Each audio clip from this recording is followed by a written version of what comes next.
River near Reagan National Airport in D.C. Details are still limited this hour, but reports are there are a number of casualties. We believe there are 60 passengers on plane. Fire and rescue teams are on the scene along with divers. Recovery efforts are underway. Joining us now on the phone is our aviation expert, Steve Ganyard. Steve, what more can you tell us? Byron, anybody that's been to Washington, D.C. understands that helicopters are flying around the Capitol all the time. If you've ever flown into Reagan Airport, you know as you come down the river that helicopters are flying underneath those aircraft as they're landing. So lots of helicopters in D.C., but the helicopters are supposed to stay away from the landing patterns of the commercial jets, the commercial aircraft at Reagan National. So why there was a helicopter anywhere near where a regional jet was coming in for a landing is a mystery. The problem with this time of year is obviously the water is quite cold.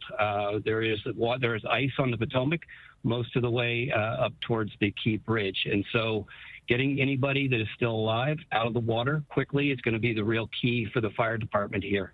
But Byron, I'll tell you, some of the video that we've seen is quite disturbing, and it does appear that there was a flash, which means that this is probably going to be a very significant and very serious mishap.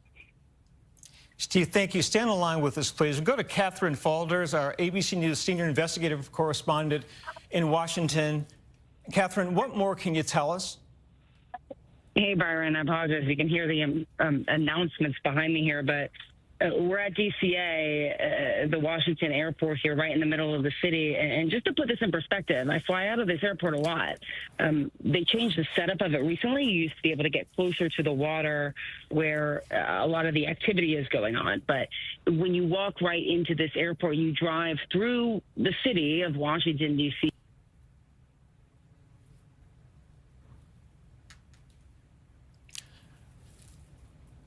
We just lost Catherine on the phone. Joining us now is Aaron Katersky, our investigative correspondent. Aaron, what more can you tell us? Do we have any information about, we've reported to this point that the plane went down in the Potomac River. Do we know what led to that?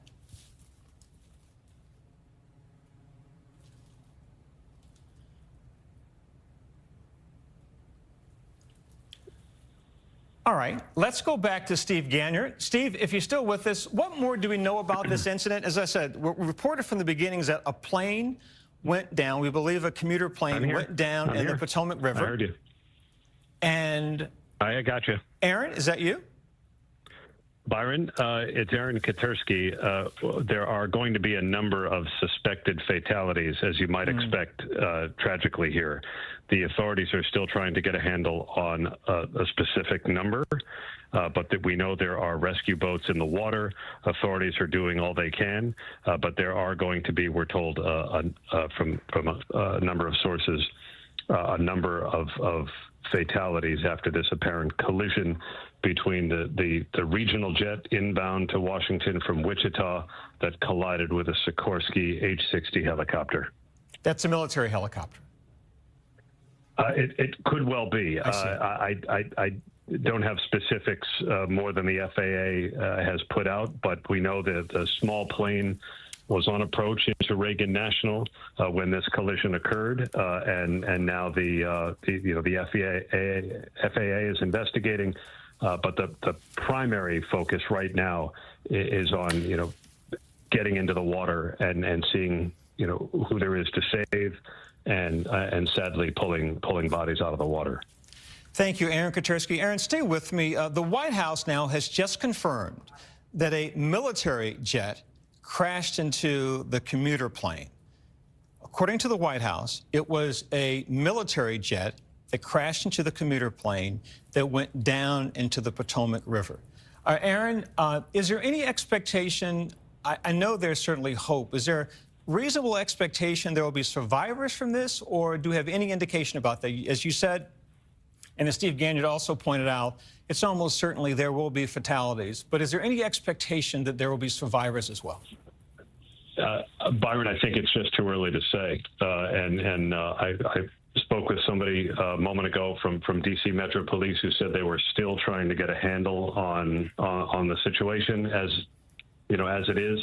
I think it's far too early to say, but you can only hope And we know that there are teams that are in the river already working as furiously as they can. Hope and prayer are powerful things. Steve Ganyard, if you're still with us, what more can you add to this? I mean, it seems all of us, we've traveled in and out of D.C., and yes, there's lots of traffic, but that area traditionally has always been very buttoned down in this regard.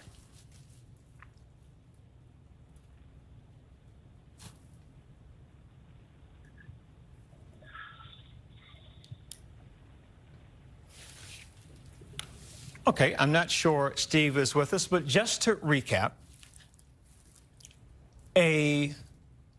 according to the White House, a military plane crashed into a commuter jet near Reagan National Airport in Washington, D.C.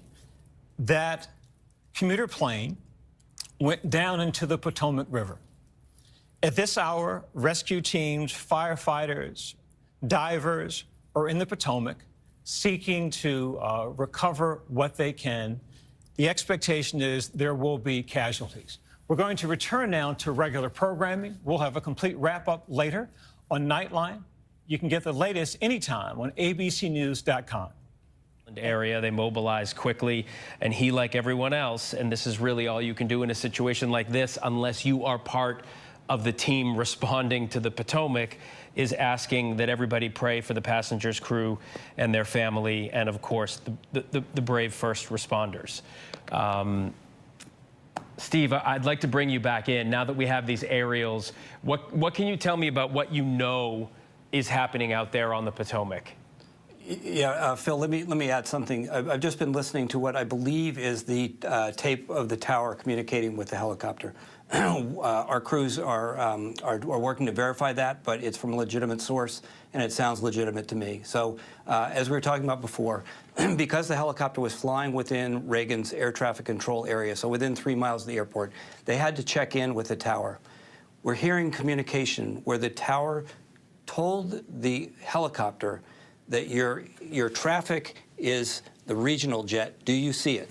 And the helicopter says, yes, we see it. And the tower says, maintain visual separation from that regional jet.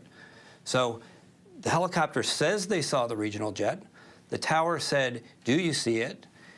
Tower said, fly behind that regional jet. And it didn't happen. So again, we come back to the visual illusions we were talking about earlier. The visual illusion of thinking you see something at night, a point of light behind thousands of lights out on the horizon. It's not hard to think you see something when you actually don't. So again, total conjecture.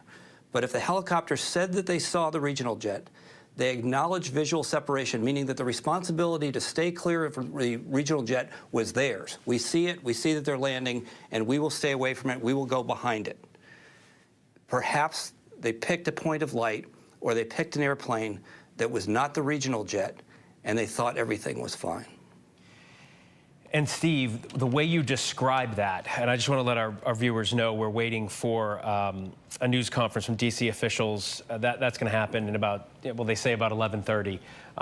They're getting all the information they can together, and they're going to brief the media. Steve, and you say it's conjecture, and we get that at this point. But with your knowledge, I would trust your conjecture more than almost anyone I know. So just if that is the way it happened, this must happen a lot. You talk about all this traffic between helicopters and jets.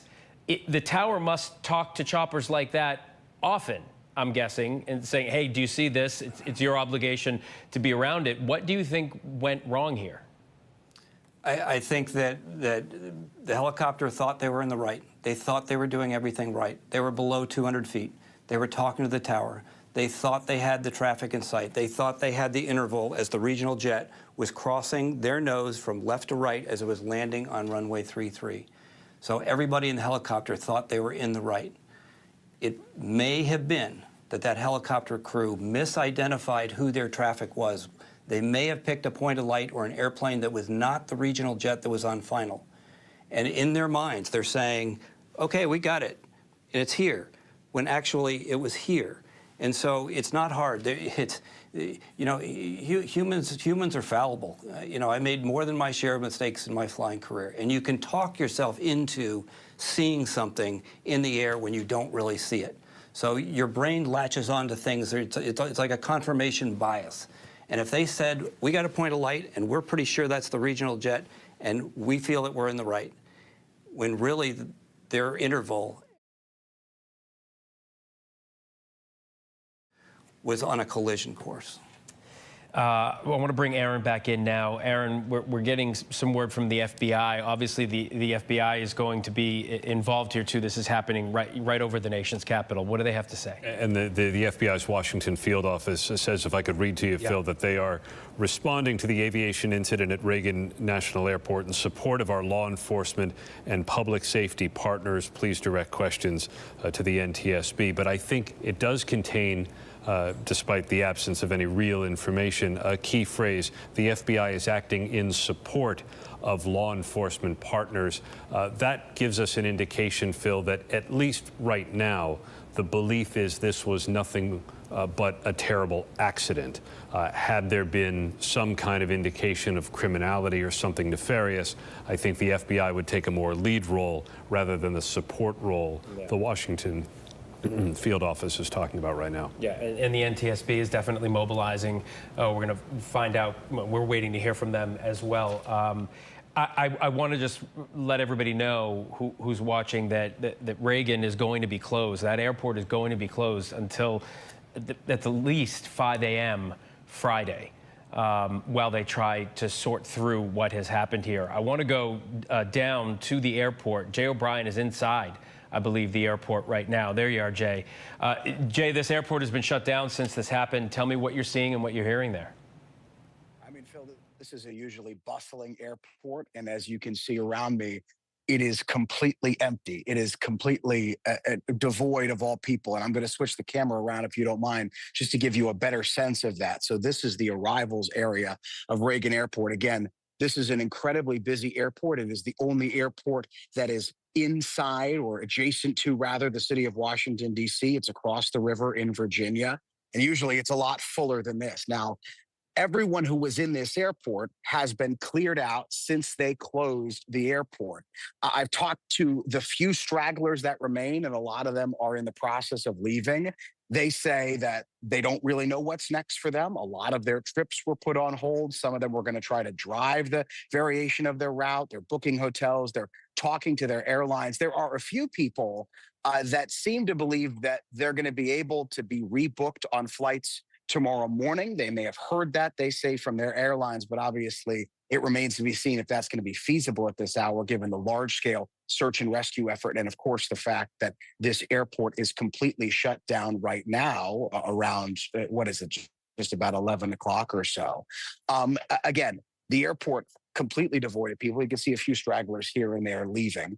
And the reality here is, Phil, for these travelers that I've talked to, there is this sense of frustration, but also this sense of shock, a sense of shock that so many of us feel, given how significant of an incident this appears to have been, and people who were on airplanes, many of them having just landed and experiencing the shock of figuring out, some of them as they deplaned, exactly what was going on. Yeah, and if they're hoping to get out, it's going to be from another airport tomorrow. We're told that the airport you are in, Reagan, is going to be closed. DCA is going to be closed until at least 5 o'clock Friday morning. If you know the DC area, there is another airport 30, 40 minutes away from there. But Jay, thank you for that. Aaron, I want to come back to you. We're waiting to hear from DC officials on what's happened. We've been piecing together information. If you're just joining us, we do know that a regional jet coming from Wichita, Kansas, collided with a military Black Hawk H-60 chopper right over the airport. This was about, Steve Gagnon just telling us, about 150 feet or so above runway 33. We have video of it. We've seen the fireball in the sky when the two collide. We're going to get more detail from them. We're expecting that to happen around 11:30. But in the meantime, what we're looking at on the screen, Aaron, is a massive response in the Potomac. And that's because you've been told there are survivors of this crash. They're hoping. They're hoping. I just heard from an official who is involved in the investigation here, who says they've pulled a couple of bodies out of the river so far. Again, no firm numbers here. We know that there were 60 people on board American Airlines Flight 5342 from Wichita to Washington, D.C. It was on final approach when it collided with that military helicopter carrying 3 people, presumably 2 pilots and a crew chief. We still don't have firm numbers, but this official says they've pulled a couple of bodies out of the river. They are still hoping against hope they'll be able to pull some people out alive, and that's why there are these nonstop operations using not only Washington, D.C. resources, but resources that have come in from Virginia and Maryland as well. The FBI says they're in a support role at this stage, meaning the working belief at the moment is this was an accident and nothing more, but a tragic one at that, Phil. And there's so much investigating to go. I do want to say we just received a statement from the Association of Flight Attendants. Represents 55,000 flight attendants, 20 airlines, including PSA, the airline involved here, confirming in a statement tonight that there are 2 flight attendants on board that were crewing that flight. There is a longer statement about the Eagle Flight 5342, but they are confirming that there were 2 flight attendants on board that flight. We did learn a little bit earlier on in the evening from the director of the airport in Wichita, Kansas, that these direct flights, and this was one of them, from Wichita to Washington, D.C., began just a year ago this month.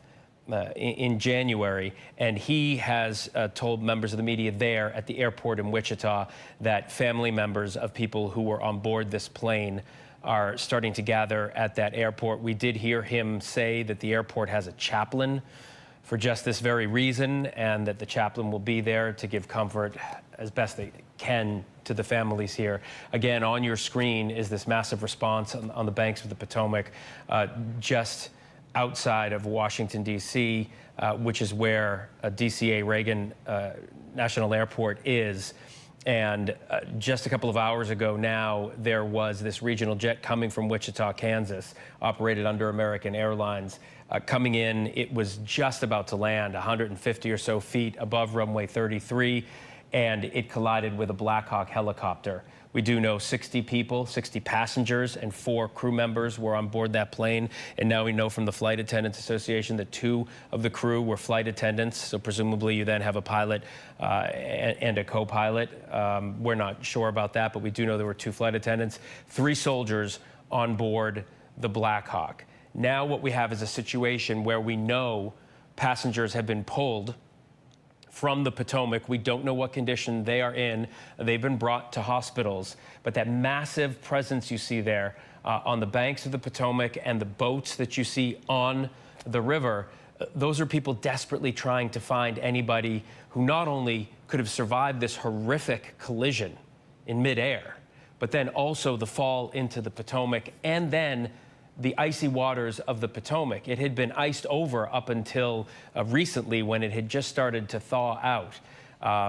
It has been cold, and that's not going to make this any easier. Nothing is. Aaron, I want to bring you back in. You're talking to your sources, law enforcement. What more do we know about this search? Only that it's ongoing and will continue to be ongoing. We've already heard that Reagan National's expected to be closed, Phil, until at least 5 a.m. on Friday. That's to give these rescue workers time and space to work whatever magic they can to pull people out alive, if that's possible, with the fear being there could be multiple people dead. They will have to do extractions, collections, mortuary operations. It's quite involved and quite grim work. But the priority now is to do all of that and then allow the NTSB to get in and figure out why this occurred. It is the first large-scale aviation accident in the country since 2009 that appears deadly. I covered that in Buffalo. It was snowing then. The weather was perfect here. All right, we're going to take a brief break right now, Aaron.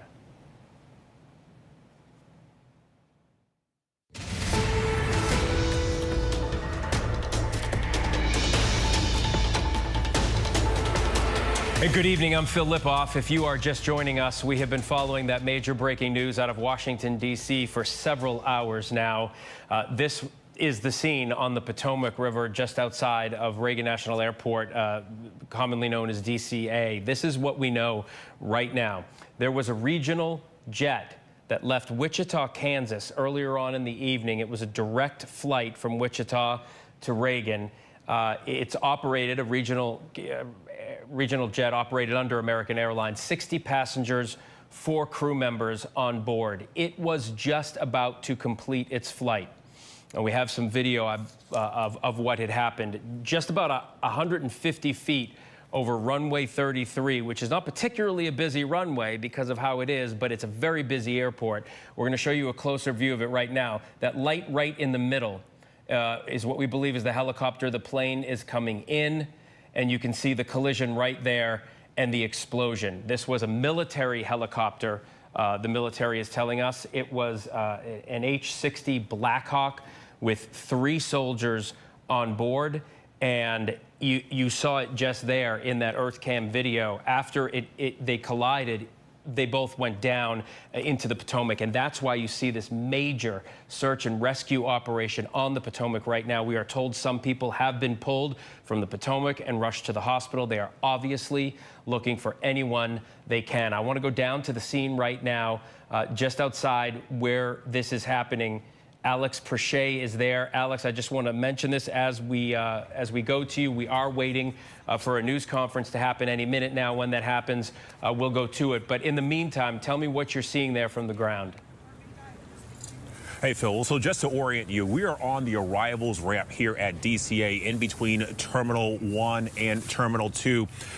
It's completely shut down. The airport is shut down. It will be closed through Friday. But across the way, you can see this massive response as they continue to try to search the Potomac for survivors here. And actually up there in the air, if you can see, that is a search helicopter that's been executing what they call a grid approach, looking to see if there are any signs of life in the water. Now, Phil, before we got here, we were just around the corner, about a half mile away at a staging area, and a massive presence from law enforcement, from different agencies, from first responders, of fire trucks from different counties and municipalities, and also those swiftwater rescue boats and those dive teams gearing up, all of them now over here. And time is of the essence because, Phil, right now, as we're dipping in close to midnight, the temperature has dipped below 40 degrees. It's about 38 at my last check. And so you can only imagine how much colder it feels for anybody that's still in that water behind me. I want to bring in John Nance right now, ABC News contributor. John, I know you've been watching this coverage, listening, talking to your sources. This is obviously an horrific catastrophe. What do you know at this hour, and what have you been able to piece together by the information that we have? We are waiting for a news conference to begin any minute.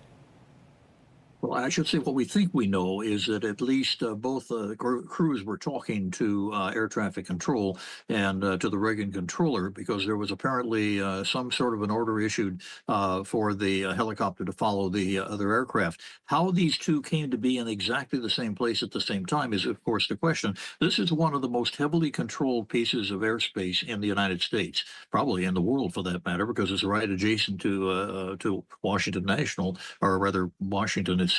And we have a situation in which this could never supposedly occur because of the causative control. That's one of the things that the NTSB will be looking at almost immediately. Matter of fact, they're already, I'm sure, on the scene. The other problem here, as far as survival is concerned, is this is very reminiscent of the 12th of January in 1982, when a 737 failed to sustain flight after takeoff and hit the 14th Street Bridge. Most of the fatalities were drowners drowning victims. Basically, they had been knocked out and they were underwater for too long. The 5 people who did survive were very arduous conditions, and the time of useful consciousness, we know for the water that's about 36 degrees Fahrenheit tonight, is only about 40 minutes. So this is a really difficult situation to hope, and we all do, that they find a couple of people still alive. But this airplane went in. You can see that on the video. It went down immediately. The helicopter went down immediately, and that is questionable as to whether or not that kind of an impact with the water would be survivable. And John, we're looking at the rescue operation right now. Is there, do you know, is there a difference in the way military helicopters are treated to civilian helicopters when they are flying in that corridor? I mean, we do know that everybody was in contact, it seems, with the tower. But do military helicopters have any kind of leeway that civilian choppers don't? Well, in effect, yes, they do, but they also have an absolute responsibility to stay clear of the approach and departure corridors out of DCA Airport or many of the others, for instance, Andrews Air Force Base. And so they're working in tandem, not only with the civilian traffic through the air traffic controllers, but even if they have, for instance, a specific mission, it has to be coordinated. They can't just fly through a corridor or an arrival corridor or the final approach. I think what we're going to find here, and this is wild speculation, but I think we're going to find a misunderstanding someplace along the way, because I don't think any professional military pilot would purposefully fly through that area and not know exactly where he was. Yeah, and that comports really with what Steve Ganyard was describing earlier on in the evening. John, talk to us about what happens now. You said you almost certainly think the NTSB is there, and it's in D.C., so they are right there. But what happens now with the investigation? How does the NTSB start their investigation, and do they start when there's a search and rescue operation underway? Yes, they start immediately in a situation like this, and they're in Infant Plaza is their headquarters right in downtown D.C. They will get the GO team engaged. They will find a place to meet. They'll start sorting things out in terms of what do we have, what do we know. One of the prime focal points in the next couple of days, outside of trying to save anybody who's still alive, is to get the flight data recorder and the cockpit voice recorder from the jetliner, and to whatever extent there is any recording in the Black Hawk, that too. It may not have one, because the military, we configure things a little bit differently. By the same token, Black Hawk's a very sophisticated aircraft, and maybe there is something that will help them there. But they'll be looking to find all the facts that they can put on the table to begin with, not to try to come to an immediate conclusion, but to make sure that the investigation is thorough and basically leaves nothing out. John, stay with me. I want to come back to the desk here in New York where Aaron is with me. Aaron, I know you've been following the search and rescue operation, and as the night goes on, obviously it gets more difficult because the temperature of the Potomac has got to be so cold right now. As you pointed out, it just began to thaw. It was iced over. The temperature of the water, the potential survivability of that kind of collision, and then the aircraft, the plane and the helicopter falling into the Potomac. So far, I spoke to one Washington, D.C. official who says they have pulled several bodies out of the water. They have not pulled any survivors that this individual knows of. There are reports to the contrary of survivors being taken to hospitals in the Washington, D.C. area. We've not been able to confirm those. Right now, a Washington, D.C. official who's involved in the search and rescue operations says several bodies have been pulled out of the water. Still no firm numbers other than what we know about who was on board and how many were on board the aircraft. 60 people, passengers, and 4 crew members on board American Airlines Flight 5342, which was on final approach to Reagan National Airport from Wichita, Kansas, when it collided with an Army Black Hawk helicopter carrying 3 people, 2 pilots, presumably, and a crew chief. And the response is massive. It also was very quick. Well, everyone is right there. The Pentagon is there, so the military is there. There are emergency vehicles staged at the airport, and very quickly, not only D.C. Metro Police, but mutual aid from Virginia and Maryland that remain on scene there, trying to find anyone they can. We have heard police talk about the need for extraction equipment. That gives us an indication there may be individuals possibly located in seats or among the debris in the water as the crews tried to pull everybody out. All right, Aaron, let's bring in Jamie Lynn.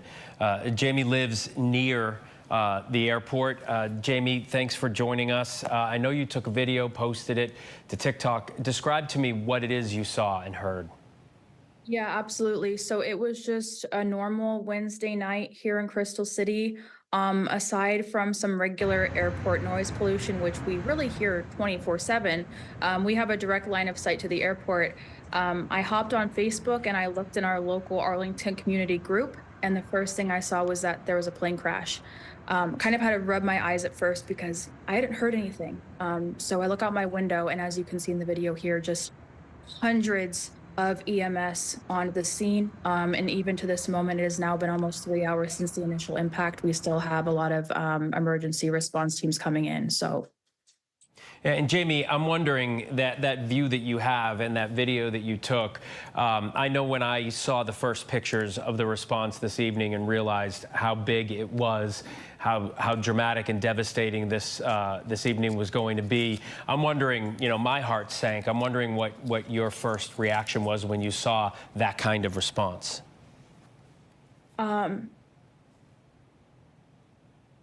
It's hard to find the words for it. I think living here in DC, we kind of inherently feel this immunity, right? Like we have one of the strictest no-fly zones in the world here.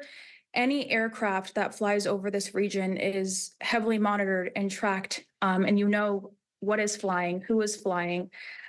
So when you kind of have this safety blanket stripped from you, you can't imagine. What was hard for me is not only do I and my loved ones constantly fly in and out of this airport on regional jets, just like the one we saw, you can't put into words the impact of the tragedy. And the worst bit was I look out the window and you see the reflection of the light from the rescue helicopters on the water. And at that point, you know what they're looking for. And your heart just goes out to everyone. And just for some context, for anyone who's not familiar with this layout, where that plane crashed, you are just a couple hundred feet from the runway. When I'm at that point of the path, I'm texting my loved ones that I'm home and that I'm safe. And you just aren't until you're on the ground. So there aren't words for this situation. It's really horrible. And it being right outside my window is just, there's no escape. So it's a lot. Jamie Lynn, you put it into context for us. We all feel the same way you do when we look out. When you look out the window, we look at the video. Everybody flies. Everybody's been in a situation that has been scary. It is a very safe form of travel, but when something like this happens, it shakes the entire nation. Jamie Lynn, thanks for taking the time to talk to us. I appreciate it. Absolutely. Thank you. Okay, want to let you know that Sean Duffy, who's the new transportation secretary, who was just confirmed, is directing all resources to be given to the NTSB. And we are waiting. There was supposed to be a news conference that started around 11:30, but you can imagine that in situations like this, they are trying to get their ducks in a row, get all the information in line to give to the media. In the meantime, I want to go to D.C. right now. Selena Wang is there, and Selena. Oh, do you want to go to the representative right now? Okay. Selena, stand by. I want to bring in Representative Eric Swalwell. Representative, talk to me about what it is you are seeing, what you're looking at tonight, and any information you might know and be able to give us.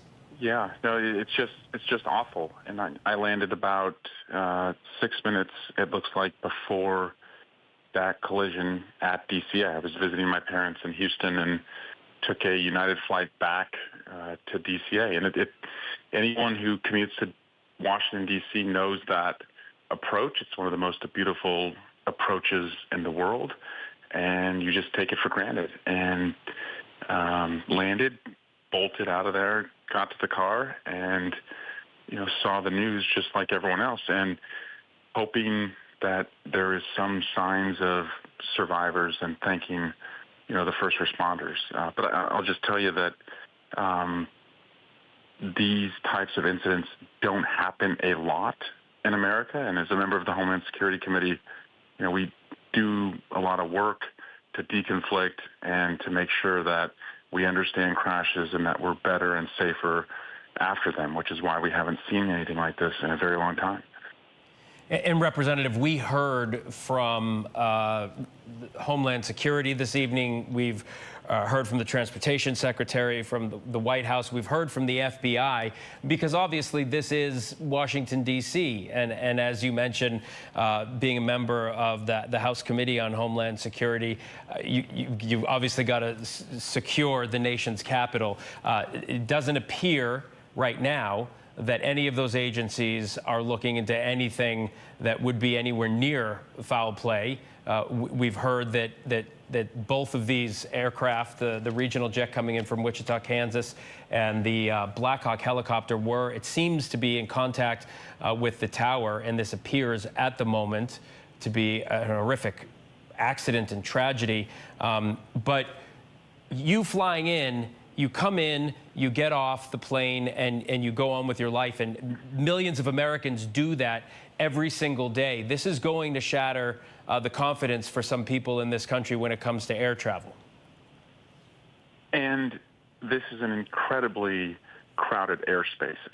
There's no airspace in America that has more traffic. You have BWI in Baltimore, Dulles in Virginia, Andrews Air Force Base, where Air Force One and other Air Force traffic go through. Not just Blackhawks coming through, but Marine One is coming through, as well as the national parks and their fleet. And so it's crowded, and you work to deconflict it, and that's always been the case. And so this is certainly an anomaly, but that means that we now have a duty to understand, is there just too much in the airspace? And if so, how can we make it safer for commercial travelers, but also for our military to conduct the training that they need to do? And that's the job of government, is to learn from this and make it safer.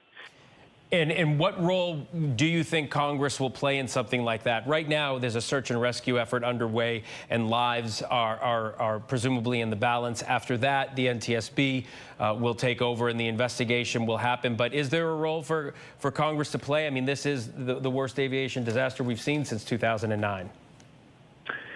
There's definitely a role, and people will expect us, to make sure that air travel is safe. And so I'm hoping that we do, find survivors, and, I'm praying for the first responders to be able to do that.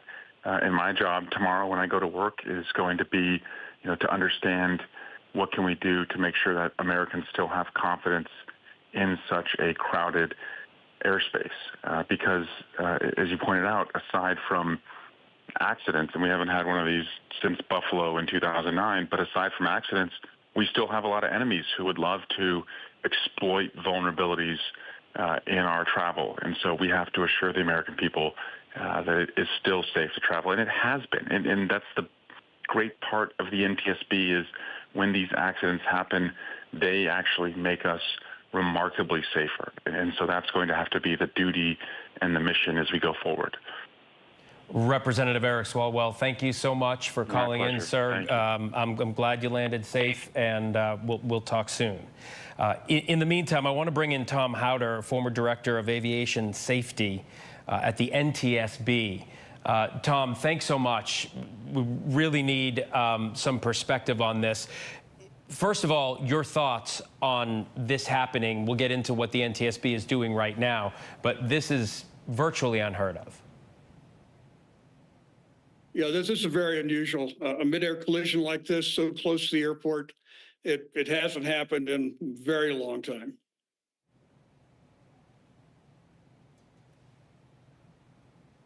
Tom, I'm wondering, you're the former director of aviation safety at the NTSB. I know there are so many factors involved here, but is, in your estimation, a crash like this survivable? It depends. We need more information. Early on like this, there's a lot of rumor, a lot of people out there saying things. We need more facts, and that we don't have right yet. Very difficult.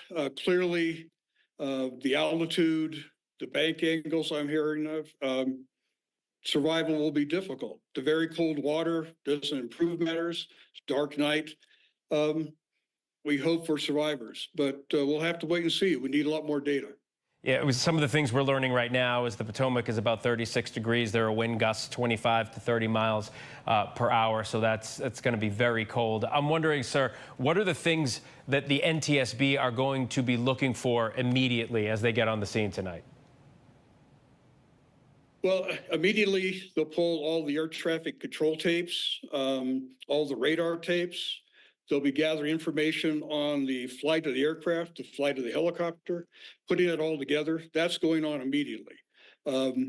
Taking a look at all of the information they can pick up to see. There's a lot of cameras in that area, so they'll pull all the camera footage. So the NTSB is going to be spending tonight until tomorrow picking up every bit of data they can. At the same time, they'll have investigative teams starting to work on wreckage recovery, collecting all the information from the airline. A lot's going to happen at the NTSB in the next 24 hours. All right, Tom, thank you. I want to read this to our viewers. We're getting this in from a spokesperson at Joint Task Force, National Capital Region. What we're hearing is that this flight, and I'll just quote it for you, we can confirm that the aircraft involved in tonight's incident was an Army UH-60 helicopter from Bravo Company 12th Aviation Battalion out of Davison Army Field, Fort Belvoir. This was a training flight. This is during a training flight. The statement says, we are working with local officials and will provide additional information once this becomes available. So now, Aaron, we're getting this information that this was indeed a training flight. And yet, according to air traffic control audio that we've had to listen to, the pilot of the helicopter appeared to acknowledge the flight path of American Flight 5342. So all signs at the moment point to this being some kind of an accident, whether it was disorientation on the part of the pilot involved in that training flight. The NTSB will have to make that determination. But we do know there are confirmed fatalities at this point. Law enforcement officials who were there on the scene tell us that they have pulled several bodies from the Potomac crash site so far. No one they've pulled out of the water so far has been alive. They are not giving up hope, and we do not have any confirmed numbers, but at this point, those that have been pulled out of the water from the crash site have not survived. So that's an important distinction. We do know, and we have known for the better part of a couple of hours, that they were pulling people out of the Potomac, and now we know that there has not been a survivor pulled out of the water yet. At least so far that we know of, Phil, and it is fluid. It's possible things could change. These are preliminary details from a very ongoing, as you can see, operation that will last through, well, authorities are anticipating at least 5 a.m. on Friday. When that's the duration so far that DCA will remain closed after this collision between the commercial plane and the military helicopter at 8:53 p.m. Eastern Time. I want to bring Steve Ganyard back in. Steve, now that we know that this was a training flight, and of course, you know, that's all we know, but we're being told it's a training flight. We're waiting for the officials there in the nation's capital to give the media a briefing, but we are slowly beginning to piece some of this information together. Does it change your perspective now that you know this was a training flight? Yeah, Phil, a training flight can be a lot of things. A training flight can be a couple of seasoned aviators that need to get minimum amount of nighttime every month, and they were just out flying around at night, just getting their minimum hours. They could be, you know, thousands of hours pilots and very highly trained pilots. But it also could be, having been an instructor in a couple types of aircraft, if it was a training flight where it was an instructor with a younger pilot, I can tell you that that is a very stressful situation at night in a high traffic area, because you have to let the student make their own mistakes. You have to let the student learn, have the stick, and to understand what's going on and be able to learn from every situation. But you're responsible for that aircraft, and so you can't let the student go too far. So you're thinking not only about, is this student about to kill me, or is this student doing something that's going to get us in trouble, and I'm the person that's responsible. So if it was a true training flight where this was a young pilot being instructed about how do you fly around National Airport at night over the water, lots of lights, lots of ATC communications, I can very easily see how there would be what's called task saturation in the cockpit. Again, total conjecture, but it all sort of depends on what the definition of training is in this case. If it was in fact somebody who was quite new to the aircraft, who hadn't flown in this area before, that instructor would be he would be or she would be working very hard to fly and allow the student to learn. So let's wait and see what happened, but I can see this go either way based on the definition of a training flight. All right, and presumably we're going to get some more information when we have that news conference. It was supposed to begin at 11:30. Obviously, they're going to brief the media when they know that they have enough information to give the media, and a lot of times these news conferences are delayed. So we are certainly waiting to hear from the officials. In the meantime, I want to bring Selena Wang into the conversation here. Selena, we know obviously Homeland Security, FBI, all these agencies that are, based there in the nation's capital have put out statements. Everybody's monitoring this, the president too. Tell us what you know. Yeah, that's exactly right. President Trump had put out a statement saying that he's been fully briefed. He's continuing to monitor the situation and will provide more details to the public as they arise. He's also thanking the incredible work being done by first responders. Now, we've also gotten a statement from the Virginia governor, Glenn Youngkin, as we talk about this massive response, Phil. Glenn Youngkin is saying that the first responders from across Northern Virginia, from Washington, D.C. and Maryland, mobilized quickly to help with the search and rescue efforts. And as we talk about what we're hearing from these cabinet members, it's important to remember as well is that many of them have just started their roles, that they are newly sworn in. For instance, this is the first full day on the job for Transportation Secretary Sean Duffy. Now, he posted about an hour ago that he was at FAA headquarters and monitoring the situation. He's also said that he's directed the FAA and Department of Transportation to offer full support to the NTSB. Now, Department of Homeland Security Secretary Kristi Noem, she's also new to the job. She said she's been briefed, actively monitoring the situation. And in a statement, she said they're deploying every available U.S. Coast Guard resource for search and rescue efforts in this horrific incident at DCA. You've mentioned this on the show earlier, but per the FAA, the airport will be closed until at least Friday at 5 a.m. So that is a big deal. And again, many of these cabinet members, are just one day or days into this job. All right, Selena, thank you. Steve, as I bring you back in, I want to read this statement to our viewers. They are looking obviously at the search and rescue operation on the Potomac just outside of DCA, the Reagan National Airport. I have a statement from the airport, and it says, around 9 p.m. Wednesday evening, emergency personnel at Reagan National Airport initiated their response to a crash between a passenger aircraft identified by the FAA as American Eagle Flight 5342 and a Sikorsky helicopter. Mutual aid from neighboring agencies were called to assist. Takeoff and landings at the airport were halted for the remainder of the evening. We will continue to post information as it becomes available. They say for the remainder of the evening. We've also been told that the airport will be shut down until 5 a.m. Friday. That's what they're anticipating. Steve, a statement like that from the airport is pretty simple. It just gave us the facts. It didn't give us anything else. And it's really all the airport can do at this moment, right? I mean, we're looking at the other box here just below me on the screen, and that's where the news conference is going to happen. You see all the media have their microphones ready at that stand. We're just waiting for the officials to come and brief us. Sorry, say that name one more time, Lily. Lulu, okay, the mayor of Wichita is on the line. Mayor, first of all, my condolences. This is horrific. There are going to be people on that plane from your community. It left from the airport there in Wichita. We understand from the airport director that these direct flights to D.C. just began about a year ago this month.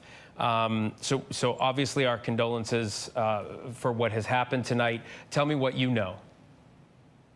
Well, this is truly tragic, and our entire community right now is praying, hoping for better news. But as a community, the entire city of Wichita, the city council members and the staff all throughout the city of Wichita are hoping that we have better news to come out of this. But all that we know right now is the information that American Airlines shared with me. And that is also public. The number of individuals, 60 passengers and 4 crew members, is the confirmed information. As for the individuals who were on board, we do not have any further information, and we are still waiting for that.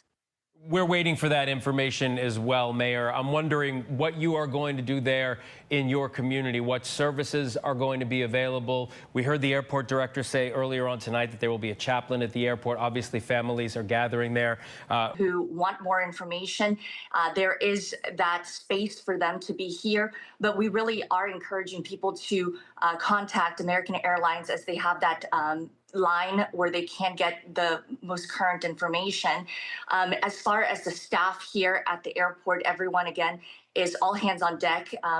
There was actually a flight that just landed here in Wichita as they were diverted. And so we are working on trying to get those individuals into some hotels in the area before they head on their next flight tomorrow.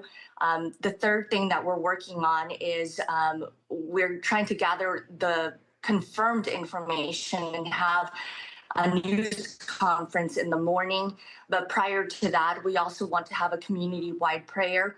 I know that the best thing that people can do at this moment right now, as a Wichitan, as a Kansan, or as an American, is to pray for all the families and individuals involved, from the first responders all the way to the individuals who were on those flights. And Mayor, Director Romo said earlier on tonight that, as I mentioned, these flights, these direct flights from Wichita to D.C. began a year ago. How big a deal was that for the community to get a direct flight to the nation's capital?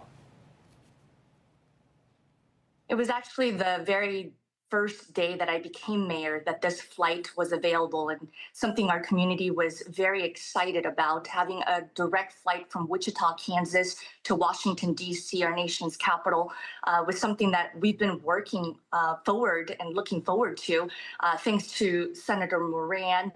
And knowing that this was an opportunity for Wichitans and Kansans to have this flight was something that we've been really advocating people to fly. And so this is truly devastating, something we never expected. But we just celebrated 1 year of that direct flight.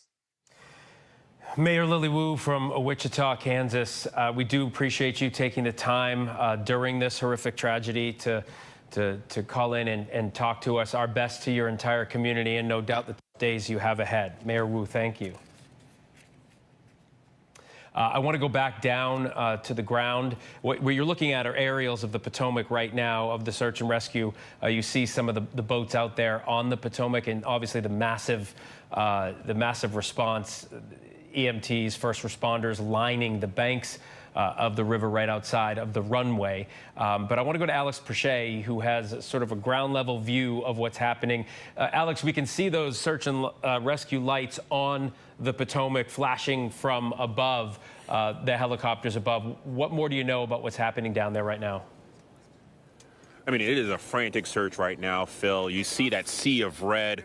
There are dive teams out there. There are boat teams out there trying to find any possible living survivors. I saw Aaron's reporting that so far they have found none. But, you know, time is of the essence right now because the temperature has now dipped below 40 degrees. That water in the Potomac is right around 36. And then there are wind gusts here that we're expecting into the night that are going to be between 20 and 30 miles an hour. And so if you are going to survive that crash, time very much is of the essence to be pulled out of that water. We actually just got an alert that the press conference is going to be pushed till about 12:30.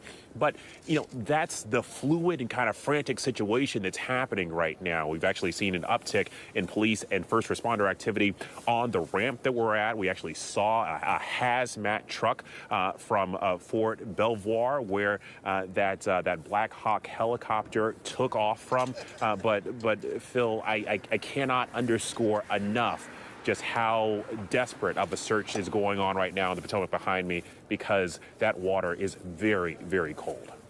Yeah, and Alex, the Potomac was iced over until recently. You live there, so you'd know better, but it just recently started to thaw. So as you mentioned, 36 degrees, the temperature in there, hypothermia, if you do survive that crash, sets in, I think, inside of 10 minutes. Aaron has reported tonight that they have pulled people from the Potomac, but so far, Aaron, right, they've not pulled anybody alive. So far that we hear, they have not pulled any survivors from the Potomac River at the crash site between the commercial passenger plane and the Army helicopter. Doesn't mean they won't, right. And the reports have been fluid, but at this point, our sources are telling us there have been no survivors pulled from the water. Everyone pulled from the water till now has been deceased. Yeah, and we were supposed to hear from officials there in D.C. at 11:30. Alex just mentioned that news conference has been delayed an hour. And as I said, in situations like this, rarely ever is a news conference on time. There are so many different agencies involved in what is going to happen at this news conference. And I think it also reflects, Phil, that they do not believe there is any danger to the public here. They do not believe there is at this point any criminality. The FBI says it is there in a support role.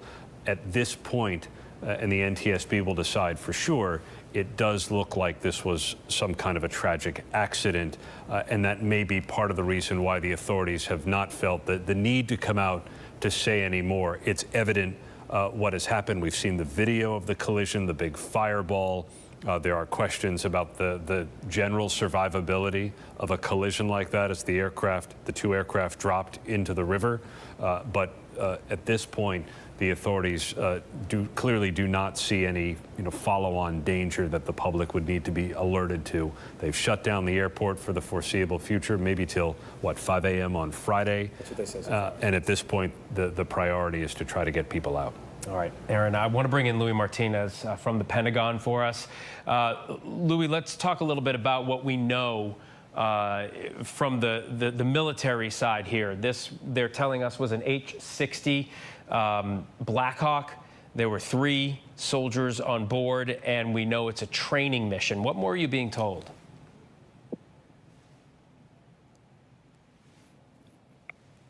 Louis, can you hear me? Okay. Well, we're trying to connect up with Louis Martinez from the Pentagon. I want to bring John Nance in. John, I'll ask you that question as well. What you know now about the details that the military has given us. This was a training mission. How do these 2 aircraft meet in the air like that? By a mistake, and as a matter of fact, one of the major things, I've got a feedback here, guys. I'm sorry about that. The main thing to keep in mind is this: it does nothing at all for us in aviation safety to discuss blame. Not that anybody is tonight, but that inevitably comes into the equation. We need to know everything that happened so we can make it not happen again. This is an unprecedented situation, this collision. And we obviously it was a training flight. That means exactly as Steve Ganyard said, it could be 2 very experienced guys out just building time. It could be something a little different with a student in one seat. It's hard to tell at this point in time. It's all speculation, and as this evolves, I caution everybody, just like I used to have to do when we had a lot of crashes, which is usually what we think happened in the very first few hours turns out to be wrong. It takes quite a bit of unraveling to figure these things out. Yeah, and that's an important. Yeah, and that's important to point out, John, that. The details will unfold here. We haven't even officially heard at a news conference yet. We're just getting details pieced together by different agencies. When you talk about learning something from this. And it's a good thing, you know, obviously, that the last major crash that we can talk about, as you mentioned, was 2009. There's been a stretch where we have not had to deal with anything like that in this nation. But how do you learn from this, and how do we move on as a nation? Obviously, people are going to be, you know, frightened in the aftermath of this, because if you fly, yes, it's safe, but obviously things are out of your control when you're in a plane. But how do we learn from this technically? What will happen? Well, we learn from it by doing something that I think we pioneered. We have learned to take the NTSB and nurture that organization, because they find out in great detail what happened, so we can attack each and every one of the links in a causal chain. And that's one of the major things that we have to keep in mind always. Air traffic is now so safe, in fact, that we launch and recover about 100,000 flights every day over the earth, and very seldom does anything go wrong. So it's not just a matter of semantics or a matter of just a few statistics. This really is a lot safer than just driving to the airport, and this will make it safer, even though we've had a tragedy here tonight, and certainly my heart bleeds for everybody who's lost a loved one on this. But we will find out what happened, and we will make it not happen again. That's about the most simple way I can put it. All right. John, thank you. Tom Howder, are you still with me? Are you still with me? Are you still with me? Are you still? I'm still here. I'm still here. Okay. Tom is the former director of aviation safety at the NTSB. Okay, Tom, I'm sorry. We're gonna head to Sam Sweeney. Sam, I know you've been following this, and you follow aviation for us. What more can you tell us about what's happening now? We are slowly starting to piece together what we know. We know about this regional aircraft that was coming in. We know that it hit a military helicopter. What are you being told by officials there on the ground? Well, Phil, what we're learning right now is that these dive teams have been working all night. This water is frigid. It's in the 30s. You can't, hypothermia sets in quickly, and most of the major hospitals in this area have not reported receiving any patients from this incident. Of course, this is not the news that we wanted to hear, but Virginia Hospital Center, MedStar, which is one of the major hospitals here in the D.C. area, and Fairfax County, all saying they have not received any patients yet. And Sam, I'm looking at this statement from American Airlines CEO. It just came out and talked a bit about this. The information we have from American Airlines, they're looking, if anybody has any questions about what has happened, if they're worried about a loved one, to give them a call. In the aftermath of something like this, as Aaron points out, they are doing everything they can to get everybody out of the Potomac. But as you mentioned, the hospitals have not received patients, and Aaron is reporting that out of the bodies that they have been able to take out of the river, no one has been alive. Yeah, and these airlines, they train for these moments. They set up a crisis hotline for family members and friends and loved ones to call in these events to try to get information on their loved ones, information on what may have happened, and then, of course, meeting points. And these airlines have certain employees that will handle and be dedicated to these families to make sure that they have everything that they need over the course of the coming hours, the coming days, and even the coming months. And we're talking everything from emotional support, therapy, to hotel rooms and transportation to the scene. And that is all beginning to unfold. They will create a victims center, a family center here in the D.C. area in the coming hours. That's being put together right now. The CEO of American Airlines will likely be here in the coming hours. They have other teams moving into place right now to be able to support everyone who has been impacted by this. And Sam, I've got a statement here from D.C. Mayor Muriel Bowser. She says, as we continue to pray for all involved, we're grateful for the efforts of our first responders during this tragic event. There'll be a press conference tonight at 12:30. It's actually this morning at 12:30, and it will be live on this account, which is, obviously she's posting that on, I think it's on X. But so what are we expecting to hear? Do you know who we're going to hear from at this news conference? Likely We are likely going to hear from the mayor and some of the first responders, the responding agencies. There are a number of agencies from across Virginia, D.C., Maryland, the federal government, all responding to this. And there we will likely get our first, bits of information, confirmed information about what they're seeing, the conditions they're seeing on the water, if there are any survivors or any indication that there might be survivors, all during this press conference. But again, we just don't know exactly what she's going to say. Yeah, and we're going to hear from all of them in just about 15 minutes. If you are just joining us, I'm Phil Lipoff. We have been following that major breaking news out of Washington, D.C. for several hours now. There was an air disaster, a collision right over one of the runways at Reagan International Airport. This was a regional jet coming in from Wichita, Kansas. It left Wichita, Kansas, arrived around 8:53 just over the airport, and there was a military Black Hawk helicopter that was flying south on the Potomac, and the two collided. We actually have EarthCam video of it. You see a fireball in the distance once the two collide, and then the wreckage just falls into the Potomac. There was an almost instantaneous response to the water to try to save people. We know that there are 60 passengers and 4 crew members on board the plane, 3 soldiers on board the helicopter. They have pulled people out of the river. So far, we haven't been told that anybody has been alive, and the hospitals we've checked with have not received any patients. I want to bring Sam Sweeney in, covers transportation for us. Sam, this is a massive response. We haven't seen anything like this in this country since Buffalo in 2009. This has been the safest time for aviation in American history. We are the gold standard around the world, and yes, this has been an incredibly long streak that ended tonight. 2009 was the last major U.S. airline crash. It was Colgan Air, a Continental Connection flight out of Newark going to Buffalo that crashed there. And there's been one other death in 2018 when a woman was partially sucked out of a Southwest Airlines plane as it went over Pennsylvania. But since then, because of our investigations, because of everything we've learned from the NTSB and the FAA from previous incidents, we've been able to make things safer. But tonight, as I said, that ended in some of the most congested and complicated airspace in the country. I want to bring in Aaron Katersky, who's here in New York with me. Aaron, everything that we know about this right now is that this was an horrific accident. We've heard from the FBI, right?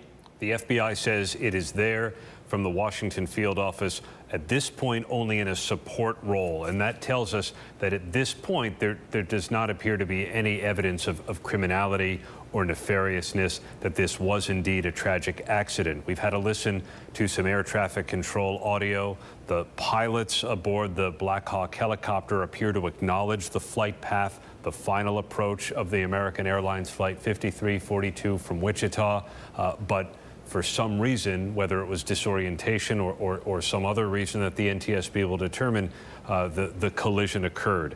There's a real question about whether that kind of collision at about, 150 or so feet is survivable, as both aircraft fell into the water. Right now, there is search and rescue operations underway. So far, everyone who has been pulled from the water, we're told, has not survived. That does not mean there won't be. They've called for some extraction tools. They're still working feverishly, Phil. All right, I want to bring Steve Ganyard back into the conversation. Steve, Aaron makes a point. This is about 150 feet over the runway. There was, and in the video that we have seen, it's at a distance, a pretty good distance, and that fireball is big. So this collision just over the runway and over the water, there was an enormous explosion. Both aircraft go into the water. It's going to be very difficult, but they are still feverishly trying to find people there in the water. We're waiting. It should be another 15 or so minutes before we hear from officials there in D.C. This is the video that you were talking about that we're looking at on the screen. Yeah, Phil, if you see in that video, both of the aircraft are co-altitude, and they're coming together. You can see them and how they're on a collision course there. And so the question is, why did those two aircraft get so close to each other? It's important to understand that at that altitude, whatever it was, below 200 feet, 100 feet, 150 feet, wherever that was, the crew in the regional jet is 100% focused on acquiring the runway, making sure that there's no aircraft on the runway, making sure that they're on glide slope. They have a visual glide slope representation there. So they're thinking about nothing else but landing that aircraft. They're in the final phase. They're not looking out the window. Even if they were looking out the window, the helicopter came from right to left in their peripheral vision at night. There's just no way they would have seen it. And so this tragedy is on so many levels, but it does seem that the regional jet was right where they needed to be. They were doing everything right. Why the helicopter didn't identify them or misidentified them and put themselves on that collision course is what the NTSB will need to figure out, and the FAA will need to find ways to make sure that it never happens again. Information that the investigation will uncover. Steve, I think this is a really good point, a really good time to point out what you did earlier on in the evening. Obviously, this kind of aviation disaster will rattle the flying. Steve, can you still hear me? Hello? Okay, sorry. Steve, we lost connection. We have this. The American Airlines CEO, Robert Isom, pre-recorded a video and sent it out. I want to play a little bit of it for you right now. American Eagle Flight 5342, operated by PSA Airlines, a CRJ-700 aircraft traveling from Wichita, Kansas to Washington Reagan National Airport, has been involved in an accident near Washington, D.C. It appears to have collided with a military aircraft on approach. Flight 5342 was under the command of 4 crew members and carried 60 passengers for a total of 64 people on board. We are actively working with local, state, and federal authorities on emergency response efforts, and the American Airlines care team has been activated to assist our passengers and their families. We're cooperating fully with the National Transportation Safety Board in its investigation and will continue to provide all the information we can. Our cooperation is without pause, and we want to learn everything we can about today's events. That work will take time, but anything we can do now, we're doing. And right now, that means focusing on taking care of all passengers and crew involved, as well as their families. Members of our GO team will be on their way to Washington, D.C., and I'll be heading there shortly as well. We know that many people will be concerned for the welfare of their loved ones, and we've set up a special helpline friends and family can call at 1-800-679-8215. That's 1-800-679-8215. If you believe you've had friends or family on board American Eagle Flight 5342. So that was a very somber American CEO, Robert Isom, who says their cooperation is, in his words, without pause. They have sent a GO team, and they are cooperating with the NTSB. I want to bring back in Tom Howder, who's former Director of Aviation Safety at the NTSB. Tom, when you hear a statement like that, obviously the CEO is shaken for a number of reasons. What role does an airline play in the investigation that comes after a disaster like this? The major role is providing. The major role is providing. The major role is providing flight data, providing information, providing information. All right, Tom, I'm sorry. We're having some trouble with your audio as well. I'm going to bring Aaron Katersky in because I know your audio is good sitting here next to me. Aaron, you just listened to 90 seconds of Robert Isom, who is the American Airlines CEO. It seems to me, as Sam Sweeney pointed out, we're in one of the safest periods that we've had in a long time. The last major disaster like this, Buffalo in 2009, we're not, at least over that stretch, we're not used to covering things like this. Americans, the flying public, not used to dealing with something like this. The CEO shaken for a number of reasons, on a human level, on a corporate level, whatever it is. He's going to be looking to help the people who are worried about the folks on that plane. But as I just asked the question. We unfortunately weren't able to get an answer from Tom. But talk a little bit about what happens now with American Airlines and what the CEO said about how they are going to be cooperating. Well, they're going to have to cooperate and open up their operations to the NTSB. There is a pilots union, but undoubtedly the NTSB will be looking to talk to the pilots if they survived. If they did not, then any audio that can be recovered, black box information, that's going to be key. How were the pilots trained? How did they seem on their as they boarded the aircraft? Were there any eyewitnesses to them? I mean, all of these questions, although it appears, as Steve Ganyard mentioned, that the plane was doing everything right on its final approach into DCA. But the NTSB is going to take its time. These investigations take about a year to understand not only what happened, but why it happened, in the hope that it doesn't happen again. The more immediate concern, of course, is what's happening in the Potomac right now, and that is a search and rescue and what's been a recovery operation as the authorities have pulled bodies from the water. Yeah, and you say a recovery operation because no one they have pulled from the water has survived that we know of. We've been checking with the area hospitals, and at least 3 of them, to the best of my knowledge, have told us that they have not received any patients, and that's one of those haunting pieces of information that you get in a situation like this. But they're not going to give up hope just yet. It's still far too early. They are hoping that they can still find survivors and rescue people. That's how they're framing this right now, and undoubtedly that's what we'll hear moments from now from the mayor of Washington and other first responders. They've brought in mutual aid from Maryland and Virginia, and I think you will hear that they will work all night long and through well into Thursday before they give up hope. And Sam, we were told that this was going to happen at 11:30. It pushed to 12:30. Completely understandable. It's happening now in just a few minutes. The mayor of D.C. has told us. Who do you expect to hear from there, and what kind of details are you expecting us to get outside of what we have so far? Well, Phil, there's so many agencies working this scene and this investigation: NTSB, FAA, and then, of course, local fire from D.C., Maryland, Virginia. They'll likely have a spokesperson from there who will give us an update on the latest on the investigation, the mayor on the response. We now know that the CEO of American Airlines is heading here with a team.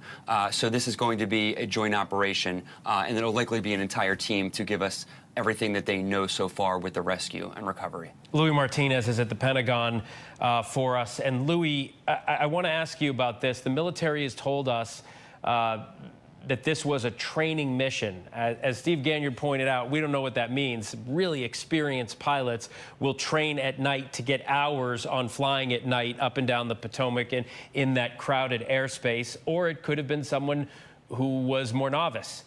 We don't know what that is unless you have been told by anyone there what it was. What more do you know from the military? Well, Phil, we don't know exactly what kind of training mission this was, but to Steve's point, that is exactly right. You're either going to build up your flight hours or you're going to try to build up your capability, your skills. And flying at night is a skill that is high end.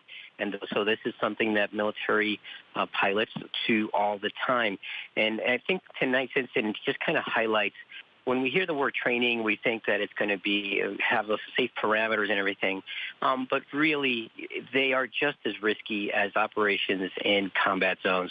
And if anything, I think anything you're going to find is that training missions in the United States, you're going to find a high level number of accidents. And that is typical for the U.S. Army for the U.S. military for a whole, because they're trying to build up their skills. They're trying to maintain what they need, the readiness levels that they need to be in combat. Now, Phil, one of the things that we have been told is that this particular helicopter belonged to a unit called Bravo Company from the 12th Aviation Battalion. We know that they were flying out of Fort Belvoir, but specifically at an airfield called Davison Army Airfield. That is a landing strip for a large aircraft as well as a takeoff point for helicopters.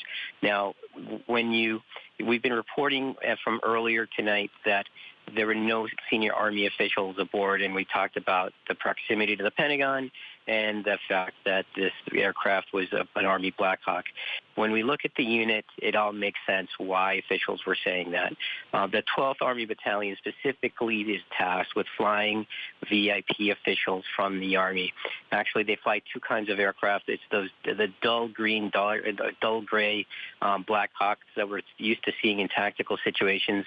They also have another kind of Black Hawk, another kind of aircraft called a gold top. And this is more of a more formal-looking helicopter. It has gold top, as the name implies, as well as the words U.S. Army on the sides. It's a fancier-looking helicopter, and that is typically what is used by VIPs at the Pentagon, most specifically from the Army, to travel from point to point. So now I think it makes more sense why we were hearing from officials that, as far as they could understand, there was no senior VIPs from the Army. But now, unfortunately, as we know, there were 3 Army soldiers aboard, which would have been the crew, the pilot, the co-pilot, and the crew chief. Louis Martinez, our Pentagon reporter. Louis, thank you for that. I want to bring back in John Nance. John, we're waiting any minute now. We are going to hear from presumably a number of agencies at this news conference. What are you going to be looking to hear? What details do you need? Well, at this point, most everything that they are going to be saying, we've already had some exposure to. But when it comes from them, NTSB especially, or any other officials, we can bank on it to a greater extent. And these early hours, we don't have a lot of hard information other than the fact that the 2 aircraft obviously came together and obviously are down. And again, I want to caution, and I think it's always important, but especially because it's been a long time since we've had a tragedy anywhere like this in the U.S., we're going to be looking, and the NTSB is going to be searching for every single contributing factor that happened. We call it a link in the causal chain. And it's very important that every one of those links, even though it doesn't sound like it was a big important thing, if you don't take care of it, understand it, and make sure that it's fixed throughout whatever system you're dealing with, it will show up as part of another causal chain. So there's a lot of detail here that's going to be necessary, not just finding out who flew in front of who or how this collision specifically occurred, although that is, of course, the prime focus right now. You know, John, I found it striking when you said earlier on that, I used to cover a lot of these. I used to talk about a lot of these. It has been a very safe stretch since Buffalo in 2009. In your experience so far this evening, how has this been handled? And when I ask that question, I mean from everybody, from American Airlines. We haven't really heard from the NTSB yet, but all of the agencies there in D.C., the White House being briefed. How has this been handled so far? I think in exemplary fashion, not just with respect to those of us in the media, because that sounds like we're just patting ourselves on the back, but I think it has been exemplary because the society has learned an awful lot by listening to the analyses of previous accidents. For instance, I think most people who know anything about Buffalo know that what we got out of that was a tremendous goldmine of information about how not to let our pilots get fatigued and a responsibility that falls on an airline, large or small, to make sure those things don't happen. Tonight, if this continues in the same vein, we've got a body politic who is interested, listening, and understanding to a greater extent, especially this aspect of it's not just one cause. Right. We heard from California Rep. Eric Swalwell earlier on, who actually flew in to the airport earlier on this evening. And he was talking about just what you are mentioning. He said that Congress might have a role to play here when they're trying to figure out how this happened, why it happened, and most importantly, how we prevent it from happening again in the future. Yes, and I think the appropriate thing is for Congress and congressmen, senators to take a look at it before they start grandstanding. And this gentleman was not grandstanding. I don't mean to suggest that, but we have seen this too often in the past of things that end up in almost a committee type of hearing before they really understand what the accident was all about. So yeah, Congress, as he said, can be playing a very good supportive role, but not always are you going to find things in these accidents, however they occur, that require legislation. Sometimes it's just down to human factors, and that may be the case here. Yeah, and the investigation is going to be multifaceted. So is our coverage. We're talking to John Nance about what happens now in the investigation. I have Aaron Katersky here with me at the news desk. And Aaron, I know you're following one of the most, actually right now it is the most important part of this investigation. It's all of those first responders who got there within minutes, some probably even quicker if they were out there on the Potomac, and they are doing everything they can to find anybody who might be alive. And we do know that they have pulled people from the Potomac. They have not been alive, though, those who have been pulled. The numbers are fluid. There are more than a dozen bodies that have been pulled from the water at this point. I was just off the phone with a D.C. official who's there at the scene, has seen the debris field. There are different pieces of debris. I'm not sure everything is fully intact in the water. There are currents in the river, so they are looking at a significantly wide area of debris that they're searching. They've called for extraction tools. There may be individuals that are still strapped into their seats and will need to be extracted, so it is painstaking work. The operation, I'm told, is going to go on throughout the night now into the early morning hours here in the East Coast, and so far they're thinking they're going to be hard-pressed to find survivors, but they will not give up that hope. The official that you spoke to, first person I've heard who's put their eyes on the debris field. It's interesting to put it that way. I mean, we saw that explosion in the distance in that Earth Cam video. That was, it's a big explosion from far away. So it was a pretty big explosion. You have a regional carrier hitting a helicopter, then they go down. Yeah. From what it sounds like, and we're still trying to piece this preliminary information together, it's not like a giant explosion that resulted in hundreds and hundreds of pieces. I think we're talking about one or two hunks of aircraft. The helicopter may well be intact if upside down. We're still trying to sort it out from the officials who are there, but the area of the river they're searching is significant, right. and they are working under suboptimal conditions. I have a statement here. This is the first time we're hearing from the NTSB, and I'm assuming that they will be at this news conference. The representative usually is. It says the NTSB has launched a GO team to the aviation accident involving a PSA Airlines Bombardier CRJ-700 airplane and a Sikorsky H-60 military helicopter near Ronald Reagan Washington National Airport. I want to bring John Nance back into the conversation. John, that's the first we're hearing from the NTSB. It will obviously not be the last. This investigation just getting underway. Yes, and it's a very important investigation.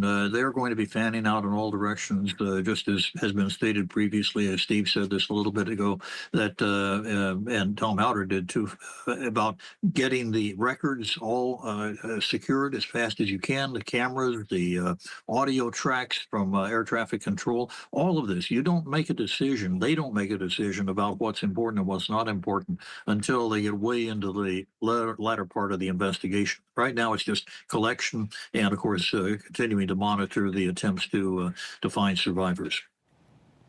I'm hearing that the president has posted on Truth Social. Is there anything you guys can tell me about that? Because I don't have it in front of me. Can you paraphrase it for me? Oh, no. John, hang on one second. All right. Is there anything on the Truth Social? Yeah. Trump says the airplane was on a perfect and routine line. Okay, so the president is asking on Truth Social why the tower didn't tell the helicopter what to do. That's interesting because we're talking to John Nance right now. We've talked to Steve Ganyard. It seems like there was, not that I'm answering the president's question, but it seems like there was conversation between the tower and the helicopter. And what we've heard is that the tower said to the helicopter, do you see the plane? Yes, it's your responsibility to keep distance from it. So there was conversation there, but that is what the president has posted on Truth Social. He's got a question and he asked it out loud. John, I'm wondering what you think of that question and what we know so far from what we've heard. Well, I think that question is very similar to that you would get out of folks who really don't know a lot about aviation, and you wonder why this directive wasn't given or that directive wasn't given. It's far more complex than that, obviously, and it's just opening the door, saying what happened. And I think one of the things that we need to understand is that you've got human factors involved here, and that's a phrase that we use. It's kind of a buzzword, but it means all the things that human beings can do to make mistakes. And believe me, we are really excellent at making mistakes, no matter how good we are in any particular profession. It's absolutely axiomatic that human beings cannot be 100% perfect 100% of the time. So when you ask why somebody didn't do something, you've got to do it against the background of all the complexity of that particular business and that particular enterprise. And in this case, there's a lot of complexity, including what they normally do in talking to the controllers as they fly back and forth around Reagan. I want to bring Louis Martinez back into the conversation, a reporter at the Pentagon. And Louis, you know so much about how the military travels up and down that corridor. I'm wondering, there are viewers who are going to be watching thinking that the military doesn't have to adhere to the same patterns that civilian aircraft do, because they're the military, they can fly around. But tell us what the deal is. There's a Black Hawk helicopter up there. People have to know it's there. They have to be in communication with the tower. Presumably they were. How does the military operate in that area? Phil, the military helicopter flights, you see them all over the place by the Pentagon. There'll be times when I'm driving to work at the Pentagon and you'll see a pair of Black Hawks heading towards the direction of the building. That's because there's actually a helipad area. It's quite a distance from the building itself, but you can walk to it. And as I mentioned earlier, it's a place where VIPs in the building, let's say they have to make a short jaunt to inspect the facility or something like that, they will come there and they'll fly back and forth to the Pentagon. You're also going to see flight lines sometimes from U.S. Coast Guard helicopters, because they are charged with flying around the area there around the Washington, D.C. area. You're also sometimes going to see park police helicopters. It's a very crowded airspace. And to your point, yes, it's all coordinated, not necessarily at the military level, but yes, definitely with civilian aircraft, because the Pentagon is right next to National Airport. Reagan National Airport has been described as a very busy airport. But at the same time, it is located right next to the Pentagon. And so sometimes we'll be covering an event outside of the Pentagon, let's say an arrival ceremony where the Secretary of Defense is greeting a defense minister from another country. And everything's very quiet until you see hearing the roar of a takeoff or the roar of a landing, because we are so close to the Pentagon. And one of the reasons why we talk about that secure airspace around Washington, D.C., and planes having to fly and follow the contours of the Potomac River is just because of that, the security of so many important buildings, be it at Washington, D.C. or over at the Pentagon. You have to thread the needle if you're a pilot coming in on an approach. But military pilots, helicopter pilots specifically, when they fly around the Pentagon, definitely they have to maintain the contact with local the towers, because it is a crowded airspace. It's not just military. Obviously, as I've just described, it's very crowded with civilian aircraft all the time. We're getting word from the NTSB that their investigators are arriving on scene tonight, and they will continue to brief us with information as they get it. I want to bring Tom Howder back into the conversation, former Director of Aviation Safety at the NTSB. Tom, you want to weigh in on this? Well, there are military flight paths, helicopter routes around National Airport. They're marked, they're well known. The military guys know where they are. Yes, there is a lot of helicopter traffic in the area. There's helicopters coming from Andrews Air Force Base, from Davidson Army Airfield, from different places. But they do have planned routes to get in and out of the area. The question now is, which route was this helicopter on? What were the communications with this helicopter? And also, having lived in DC and flown in this environment, at night, there's a lot of lights out there. And so we get into the human factors of the helicopter said, yes, I saw the airplane. Well, did he really see that one, or he did see another light out there that he misidentified? And so the NTSB is going to have to do visibility studies from both aircraft. What could they see?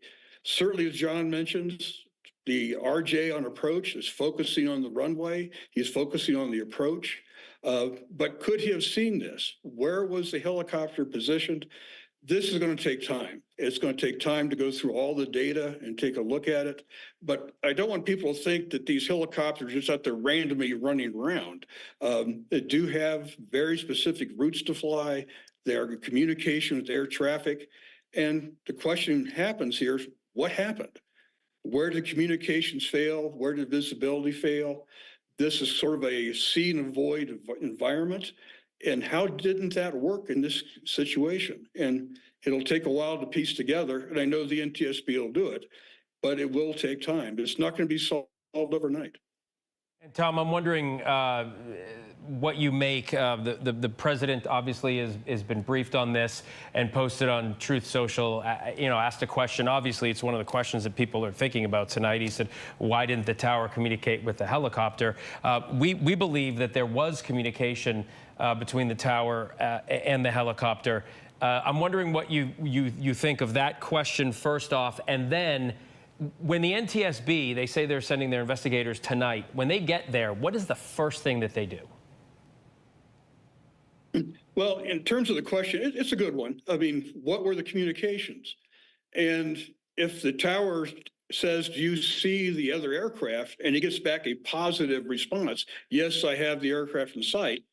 The tower thinks, fine, they'll avoid each other and it's not an issue. So, but we need to pin that down, what exactly happened. The NTSB tonight, they'll have structures people on scene to start taking a look at the wreckage. They'll have survival factors people on scene to take a look at, gather information about victims and seeding and everything else. They'll be sending people to the operator, American, to look at all the records. So a lot will happen, but the NTSB will show up on scene mainly to, okay, the NTSB's here, we're in control of the situation, we're gathering information, and everything flows to the NTSB, which includes even from the military side. So they'll be very busy basically establishing their teams, putting everything together. And part of it's just getting to the accident site and how are we going to recover this wreckage, and in a systematic fashion. Once the search and recovery is over, then the NTSB will go into action to start pulling all the pieces out of the water and document them each time. Tom, thank you. I want to go back to Alex Brochet. And just for our viewers who have been with us for a while now, you've been watching Alex there give us a ground view of what's going on. He now joins us from the phone because he's moved over to where that news conference is going to happen. You see it there on your screen. We're waiting for the officials to come in, but it seems like there's some activity, so this should be happening soon. We heard originally 11:30, then it was pushed to 12:30, and now it's just about 10 minutes before 1 o'clock in the morning. Alex, you're over there. What are you expecting to hear? Have they told you who's going to be briefing the media? Hey, Phil. So, yeah, we are awaiting this press conference, but like most things this evening, it's been very, very fluid, and so it's slid. We do see law enforcement that's kind of congregated. Actually, let me orient you really quickly. We are in Terminal 1 right now, and so we have seen law enforcement kind of congregated in front of what is the Frontier check-in area, which is quite a ways away. It's a far enough away where you can have a private conversation out of earshot from the media. But we haven't gotten a lot of guidance in terms of who we're going to hear from or who all is represented. And I will tell you that, I mean, the emergency response to this incident has been massive. We have seen law enforcement vehicles from multiple agencies, from D.C., Maryland, and Virginia, as well as federal authorities. Same thing with the first responder fire response. We saw those search boats and dive teams and dozens of fire trucks responding to this incident. Obviously, it required a massive response. But look, I mean, as the search outside continues for any possible survivors, I mean, time is really of the essence. You mentioned that, this crash happened just before 9 p.m. tonight. Well, Phil, the temperature outside right now, it's below 40 degrees. That water is about 36 degrees. So, the window for hope is it's closing relatively quickly. And I think that is why you're seeing just such a frantic pace here right now. And Alex, before you moved over to where you're in Terminal 1, before you moved over there, I'm wondering, how much activity are you seeing actually out on the water? I've been watching these pictures for the better part of a few hours now, and it doesn't seem like there's a ton of activity actually out on the water. It looks like a lot of those emergency vehicles are on the side. I don't want to make anything out of that, but I'm just wondering what you've been seeing in terms of activity on the water. Sure. Well, so from our vantage point, you could kind of see activity in the water. I will say also, like, where that staging area was, that was on the north side, on the opposite side of where the last couple live shots we've had were. There's a dock ramp there, and so I would just caution that there are likely a couple of different approaches from the water to this crash site.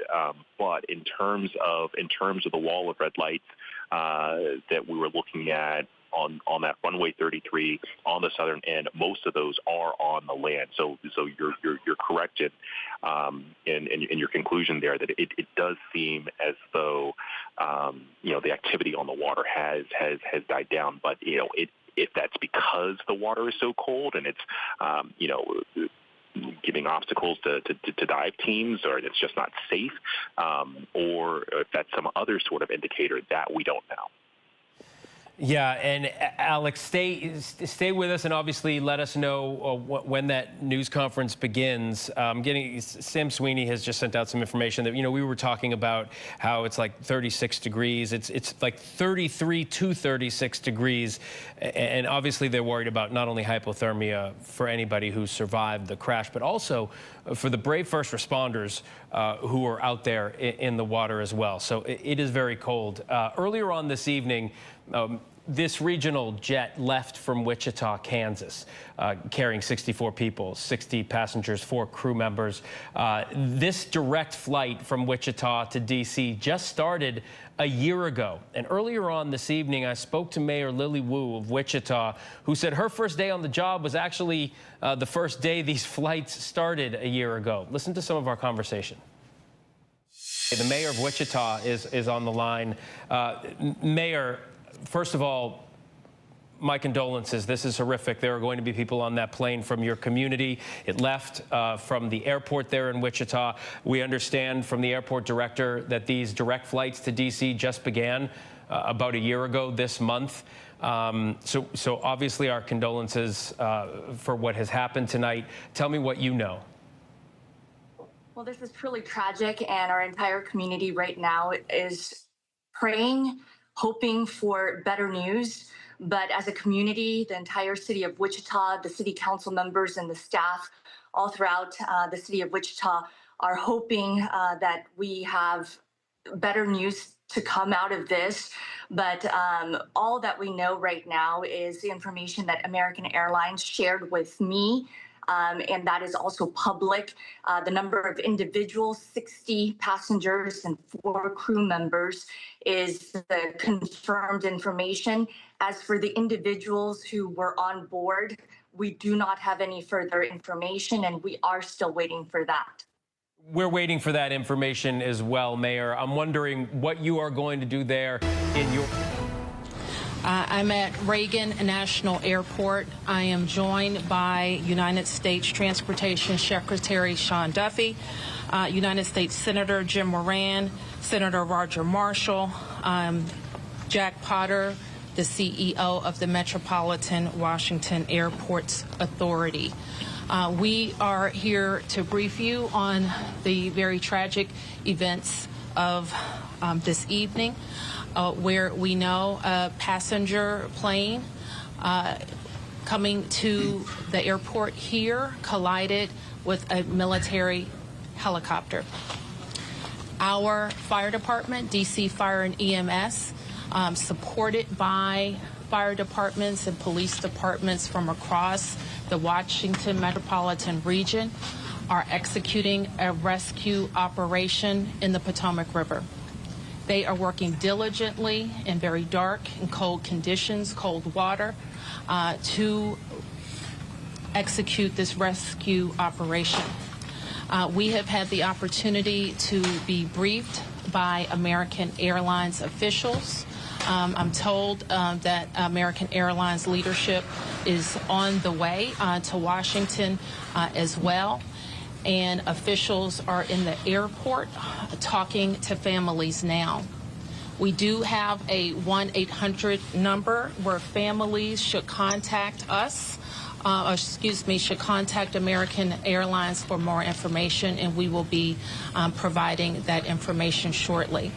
I am going to turn to a number of officials to provide as much information as we can this evening, and we expect to have more frequent briefings at daylight. So with that, I'm going to turn to Secretary Duffy. Thank you, Mayor Bowser. I think for all of us, we want to extend our thoughts and prayers to those individuals who were impacted by the events tonight, their families.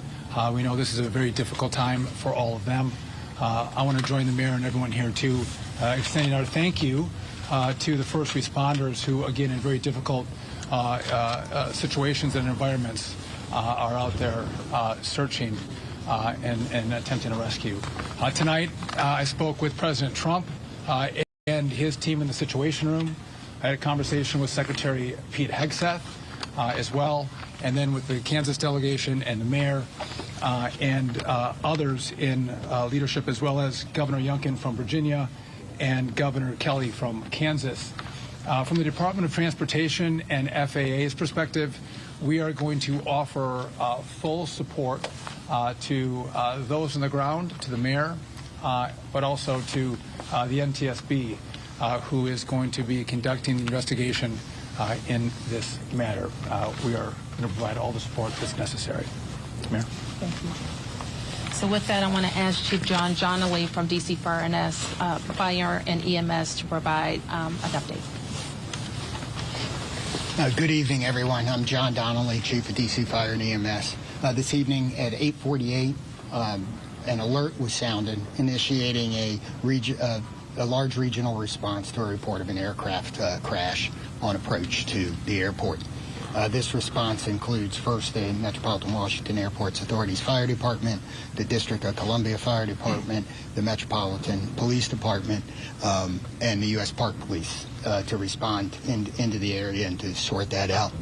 At 8:58, the first units arrived on the scene and found an aircraft in the water and began rescue operations. This incident has grown. There's currently about 300 responders working. We have boats from all throughout the region, police and fire boats. We have a mutual aid agreement in Washington, D.C., the National Capital Region Mutual Aid Agreement administered by the Metropolitan Washington Council of Governments, and we're all operating under that. We're operating under a unified command. Everybody's together. So we also have requested state police helicopters from Maryland, and the Coast Guard helicopter is working. So this is a state and federal response as well. U.S. Coast Guard's got some boats in the water as well. So it's a highly complex operation. The conditions out there are extremely rough for the responders. It's cold. They're dealing with relatively windy conditions. Wind is hard out on the river. So they're out there working. We're doing everything we can to keep them safe. And with that, I'm going to turn it back to the mayor. Thank you. In Chief Bonnet from MWA. I'm Rick Bonnet, Fire Chief of MWA Fire and Rescue. Our unit, as Chief Donnelly already alluded to, at 2048, we received an alert from the FAA tower of an aircraft incident involving a commercial aircraft and a helicopter. Our units immediately responded and deployed 3 boats and immediately called for mutual aid resources.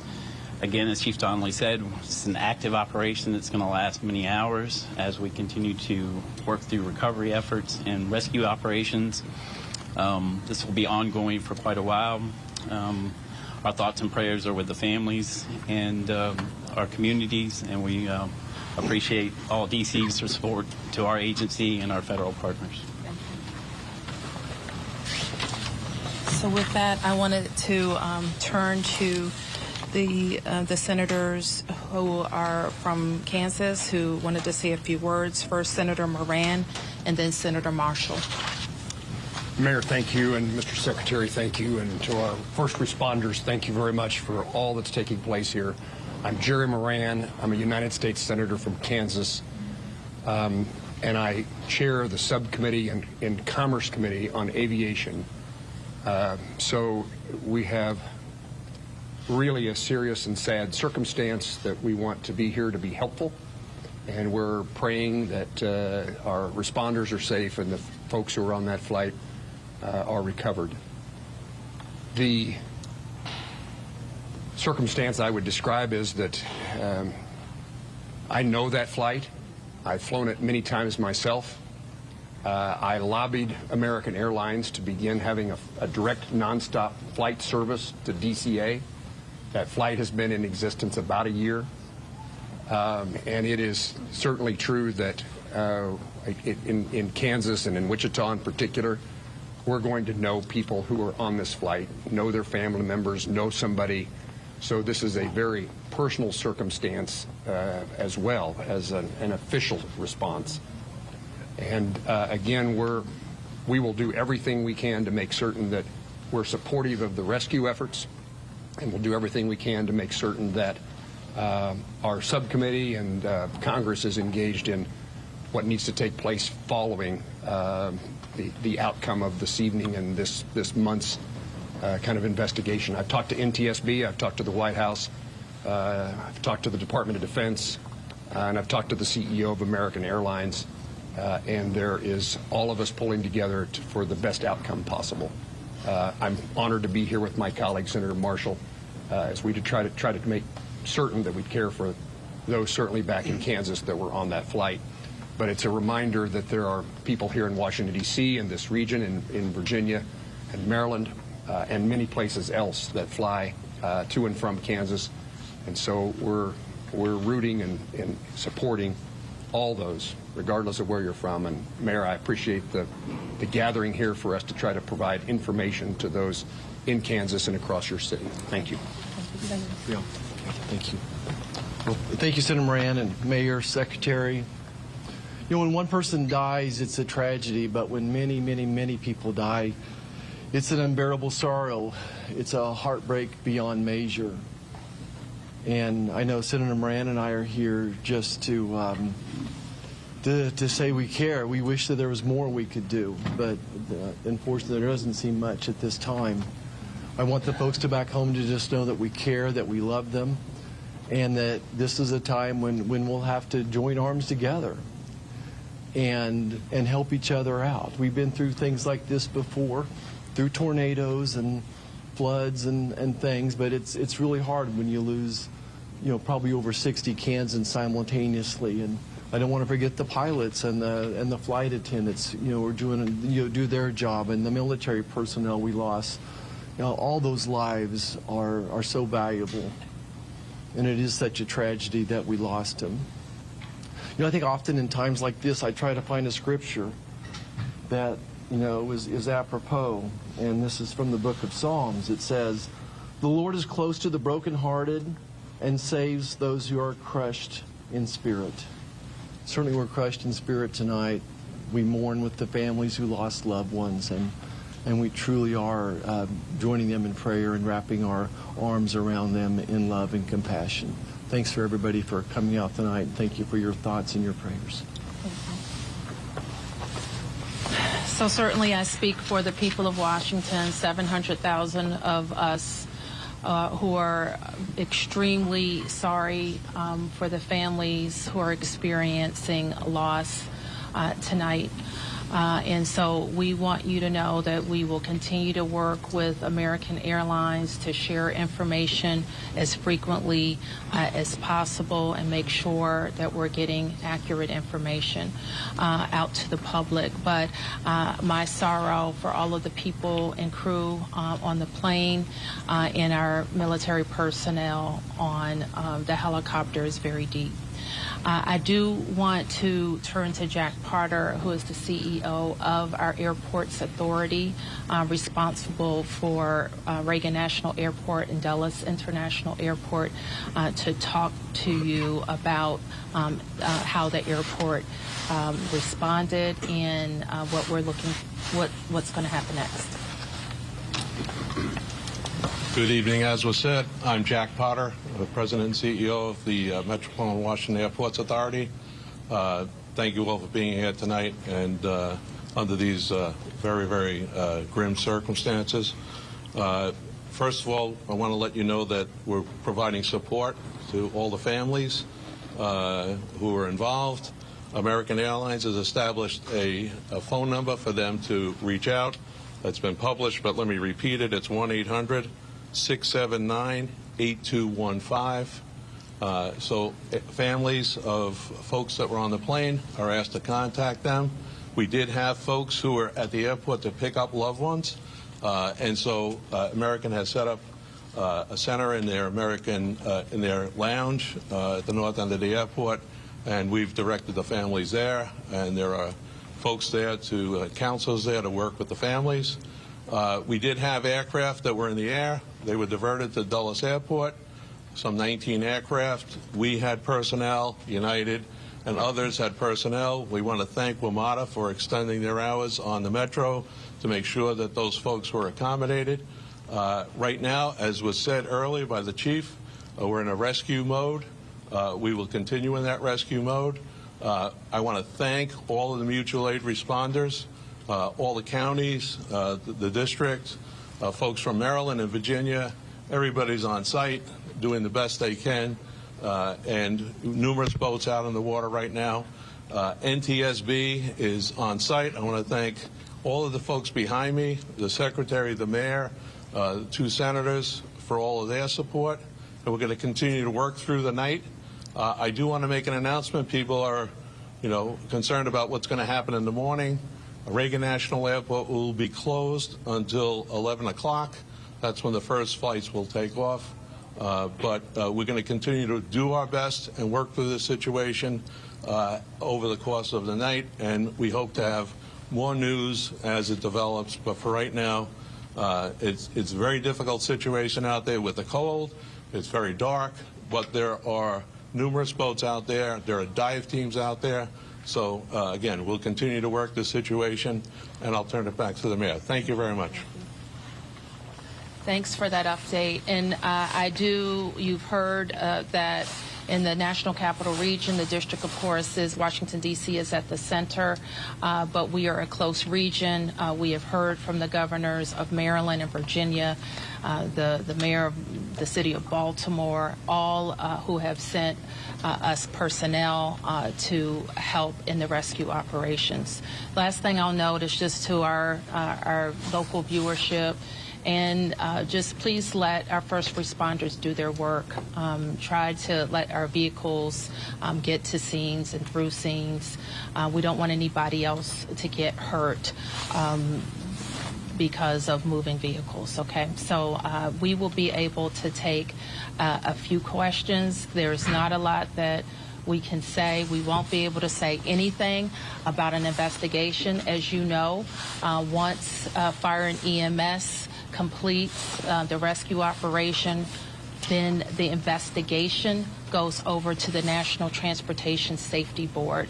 And I'm sure the Safety Board, NTSB, will provide information about when they will be briefing about an investigation. So we'll take a few. Yes? Can you confirm that both aircraft are in the water and perhaps Chief Donnelly can explain what's involved in conducting an operation like this in the Yes, both aircraft are in the water. The focus now is rescuing people, and that's what all of our personnel are focused on. And Chief, I think he's given a pretty good description, but if there's anything else you want to add, Chief? I would just say that the boats are out doing searches. We have divers on both aircraft, and they're searching the aircraft at this point. Right. Yes. Have any survivors been found, and how many bodies have been recovered? All we can confirm tonight is the number of people on each aircraft, 64 people on the American Airlines plane and 3 people on the military helicopter. And we can't provide any more information about recovery efforts. The 2 people have talked about lost loved ones. So how do you know that there might be people who have lost loved ones? I didn't say I didn't know people had lost loved ones. I said we can't talk about any of the recovery efforts in specific tonight. Yes. Secretary Duffy, I'll call on who's next. Yes? Thank you, Mayor Bowser. Will this affect operations at Dulles and BWI? Will the Potomac River traffic be closed to boats? Yes. And so Jack has talked about, Jack, can you talk about Dulles? I'm not sure we can talk about BWI, but we can talk about Dulles. There is no impact at BWI or at Dulles. As I said earlier, our airport here, Ronald Reagan National Airport, will be closed until 11 o'clock. Obviously, that will be fluid. We'll learn more, but we wanted to advise passengers who might be coming to the airport in the morning that we will be closed until at least 11 o'clock. Secretary Duffy. A question for Secretary Duffy. Yes, 1 second. You're next.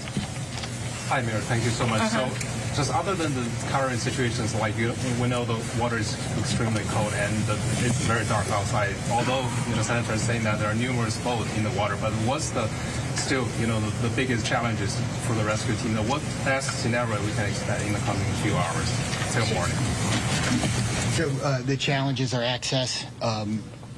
The water that we're operating in is about 8 feet deep. There is wind, there is pieces of ice out there, so it's just dangerous and hard to work in, and because there's not a lot of lights, you're out there searching every square inch of space to see if you can find anybody. The divers are doing the same thing in the water. The water is dark, it is murky, and that is a very tough condition for them to dive in. The question about the river, we'll make that decision later. The Coast Guard's on scene, and I would expect that it's not a high use time in the river, and we should not expect to have commercial recreational traffic on the river tomorrow. Okay, 3 questions. 1, 2, 3.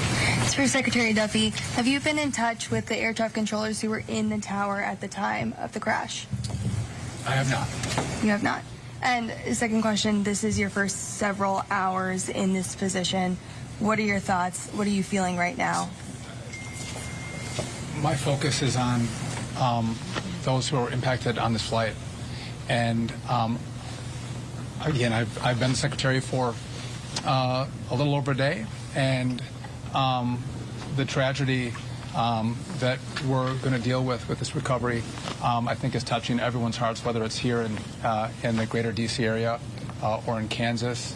And again, I think everyone here is thinking and praying for those who potentially have lost a loved one. And thank you.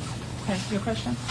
Could any of you give us any sense about how an accident like this could have happened so close to the airport, right in the heart of DC? There have been reports that the DCA tower contacted the helicopter moments before the crash to ask if they had sight of the aircraft, that apparently the helicopter reported that it did have sight of an aircraft. Is it possible that it had the wrong aircraft in sight? Do you have any sense of what went wrong in those final moments? I know that the National Transportation Safety Board in its investigation will be able to search on all of those questions. We wouldn't be able to talk about that tonight. Yes. 2 points for Secretary Duffy. The first being, you were talking about how you were in the situation room with the president and Pete Hegseth both being there. Can you tell us more about the president's initial reactions to this, as well as Pete Hegseth, that this was a military helicopter? So I was not in the Situation Room. I did have a conversation with the Situation Room where the president was located, as well as with Secretary Hegseth. We were exchanging information. I would just note that not just the local team, but the federal team has performed very well in this crisis. I know the president is incredibly concerned about what's happened here today. I'm sure we'll continue to hear more from him, and I'll continue to consult with him and Secretary Hegseth. When it comes to the resources that you would be able to provide on the federal level, do you feel like you're getting what you need? Absolutely.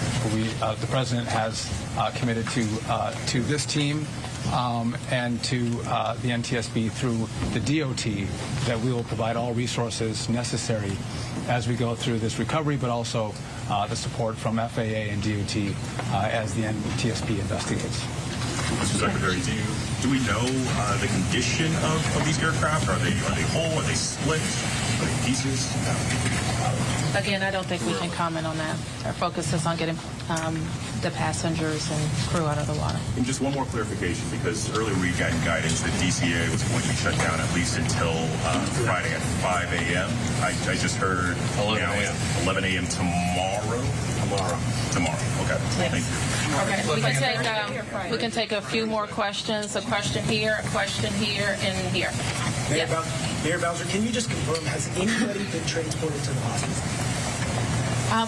Again, I can't say anything about the rescue operation right now.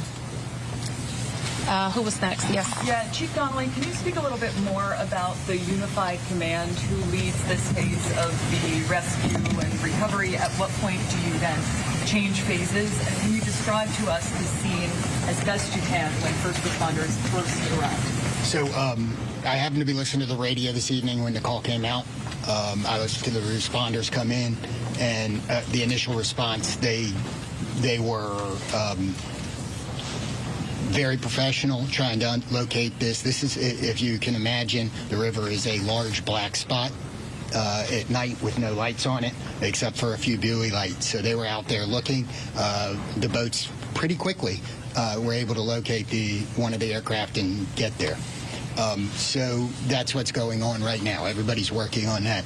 We will reevaluate where we are with the rescue operation in the morning when we get a better sense of it, but we are still out there working, and we're going to continue that throughout the night. Do you have a sense that there are survivors? We don't know yet, but we're working. Is any part of the search happening over land? No, we're all in the water. Yes. Oh, you got a question. Somebody didn't get a question. Hold on. Yes. I just wanted to ask, do you have an estimate yet on how long the recovery efforts will take? So experiences like this we expect to continue our operations in the fire department for multiple days. And then I would expect the investigation goes longer than that. Okay, you didn't get a question, and you were next, I think. Okay, thank you, Mayor. Appreciate it, Mayor. My question is, do we have any plan to prevent future crash or future accidents? Do we have any like to reform the airport control to calm those people who are flying in the next few days? And also, how long the rescue is going to last? Are we going to stop rescue after tomorrow 11 a.m.? It's like divers team, because they are still in the golden hours now. No.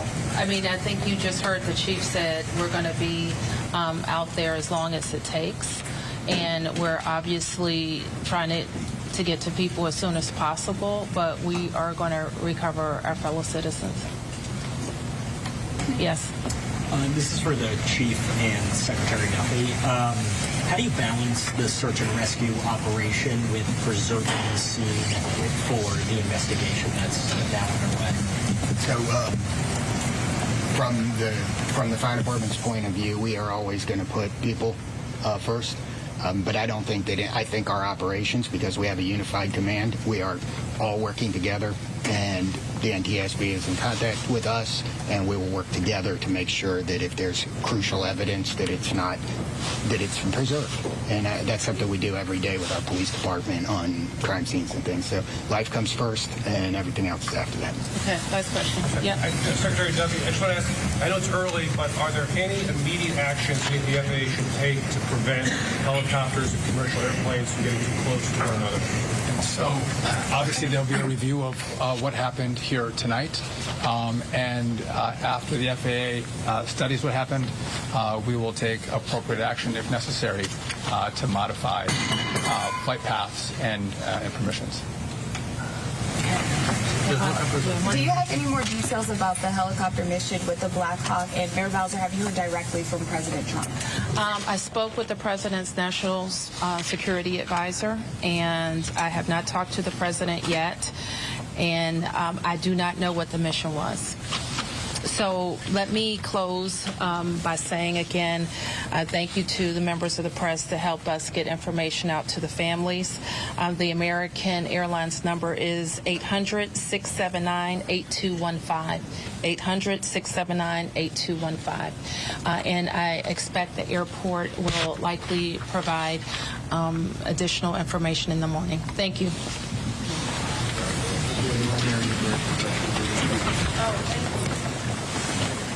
All right, so there you have it, all that we know at this hour from officials from the mayor of D.C. to senators from Kansas to Sean Duffy, the recently appointed and approved Secretary of Transportation, to all of the folks who run the operations that you are watching there, and they are calling this a rescue operation still. I want to bring Aaron Katersky in to sort of debrief what we just heard. You and I were sitting here listening to that with our own questions, about the river and the current and, what they're doing, what the wreckage looks like at that hour. We didn't get a lot of that, but it seems like they were leaving it to the NTSB. And I think truly it is fluid. So they did not provide any information about fatalities. Here at ABC News, we can confirm there are multiple fatalities. So far, they have not pulled any survivors from the water. That doesn't mean they won't. You heard the fire chief from DC Fire and EMS talk about how feverishly they're working in what he called a highly complex rescue operation right now in the cold, in the wind. The conditions on the Potomac are certainly not helpful to this kind of an operation. One new detail that I think was notable is the first call from the tower came at 8:48 p.m. Eastern Time. 10 minutes later, at 8:58 p.m., the first units were on the scene to confirm that aircraft were in the water, and then some 300 responders descended onto the Potomac. They have dive teams at each piece of the wreckage. They have boats nearby, but you did hear that it is quite windy. They are working with a current, so they're having to stay with the pieces as they float through the water. And this operation is expected to last many, many hours. We did get some confirmation there, and our Alex Prochet asked it. We originally thought the airport would be closed till 5 o'clock Friday morning. We heard, and that is fluid too, that it will open at 11 o'clock. He said first flights this morning, Thursday, in just about 9.5 hours. I want to bring in Jay O'Brien, who is at a reunification center at DCA. Jay, what's happening there now? Yeah, so we're inside the closed terminal, Phil, and just to give you a sense of what it's like in here, as you and I talked about much earlier on in the night, it's deserted in here, and they've got these signs up here now saying that the airport is temporarily closed due to an emergency situation. As you noted, we got that tidbit of news that they're going to endeavor to get planes moving out of this airport again by tomorrow morning at 11 a.m. But what's really happening here is that family and friends of those who were on board that American Airlines flight are coming through these doors here, and they're going down these escalators here to a place where we understand the families are gathering. We've talked to some of them. We've also tried to be respectful, obviously, of what they're going through. They're shell-shocked, to say the least. They don't say much other than ask for directions, frankly, as to where they're going to go, and express the shock and, frankly, the questions that they have. A few friends of those who were on board that plane are also sitting out here in this area where we are, and they were watching that press conference, Phil, intently on their cell phones, trying to get any answer possible, because they still have hope that their loved ones, their friends, can be recovered, Phil. it is heartbreaking how horrific. And they did hear that there are 300 people out there, 300 first responders looking for their loved ones. Jay, thank you. I want to bring in Catherine Falders right now. Catherine, we did hear from Defense Secretary Pete Hegseth, newly confirmed.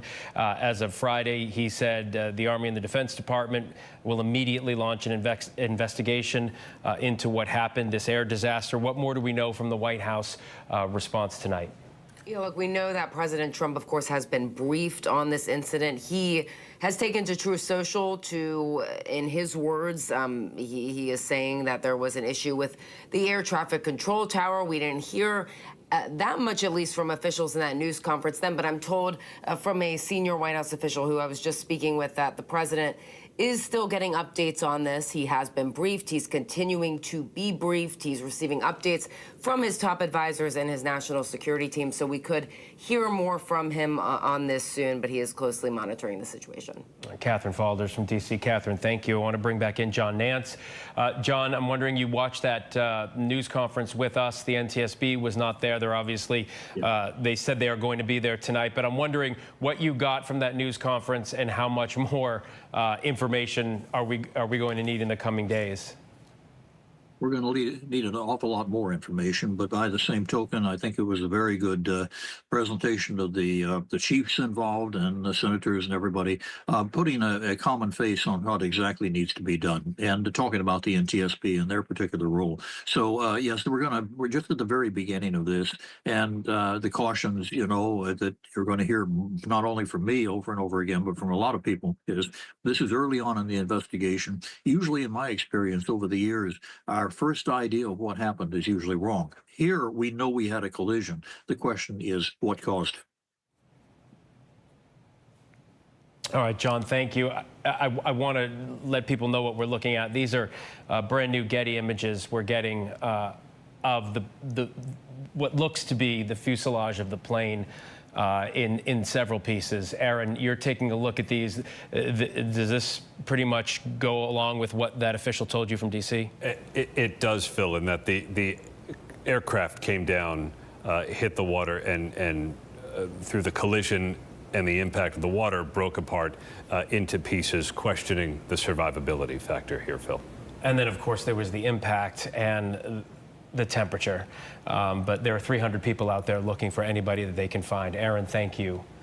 That's our show for now. I'm Phil Lipoff. ABC News Live will continue to cover this story for you all throughout the night. We'll bring you the latest in the morning as well.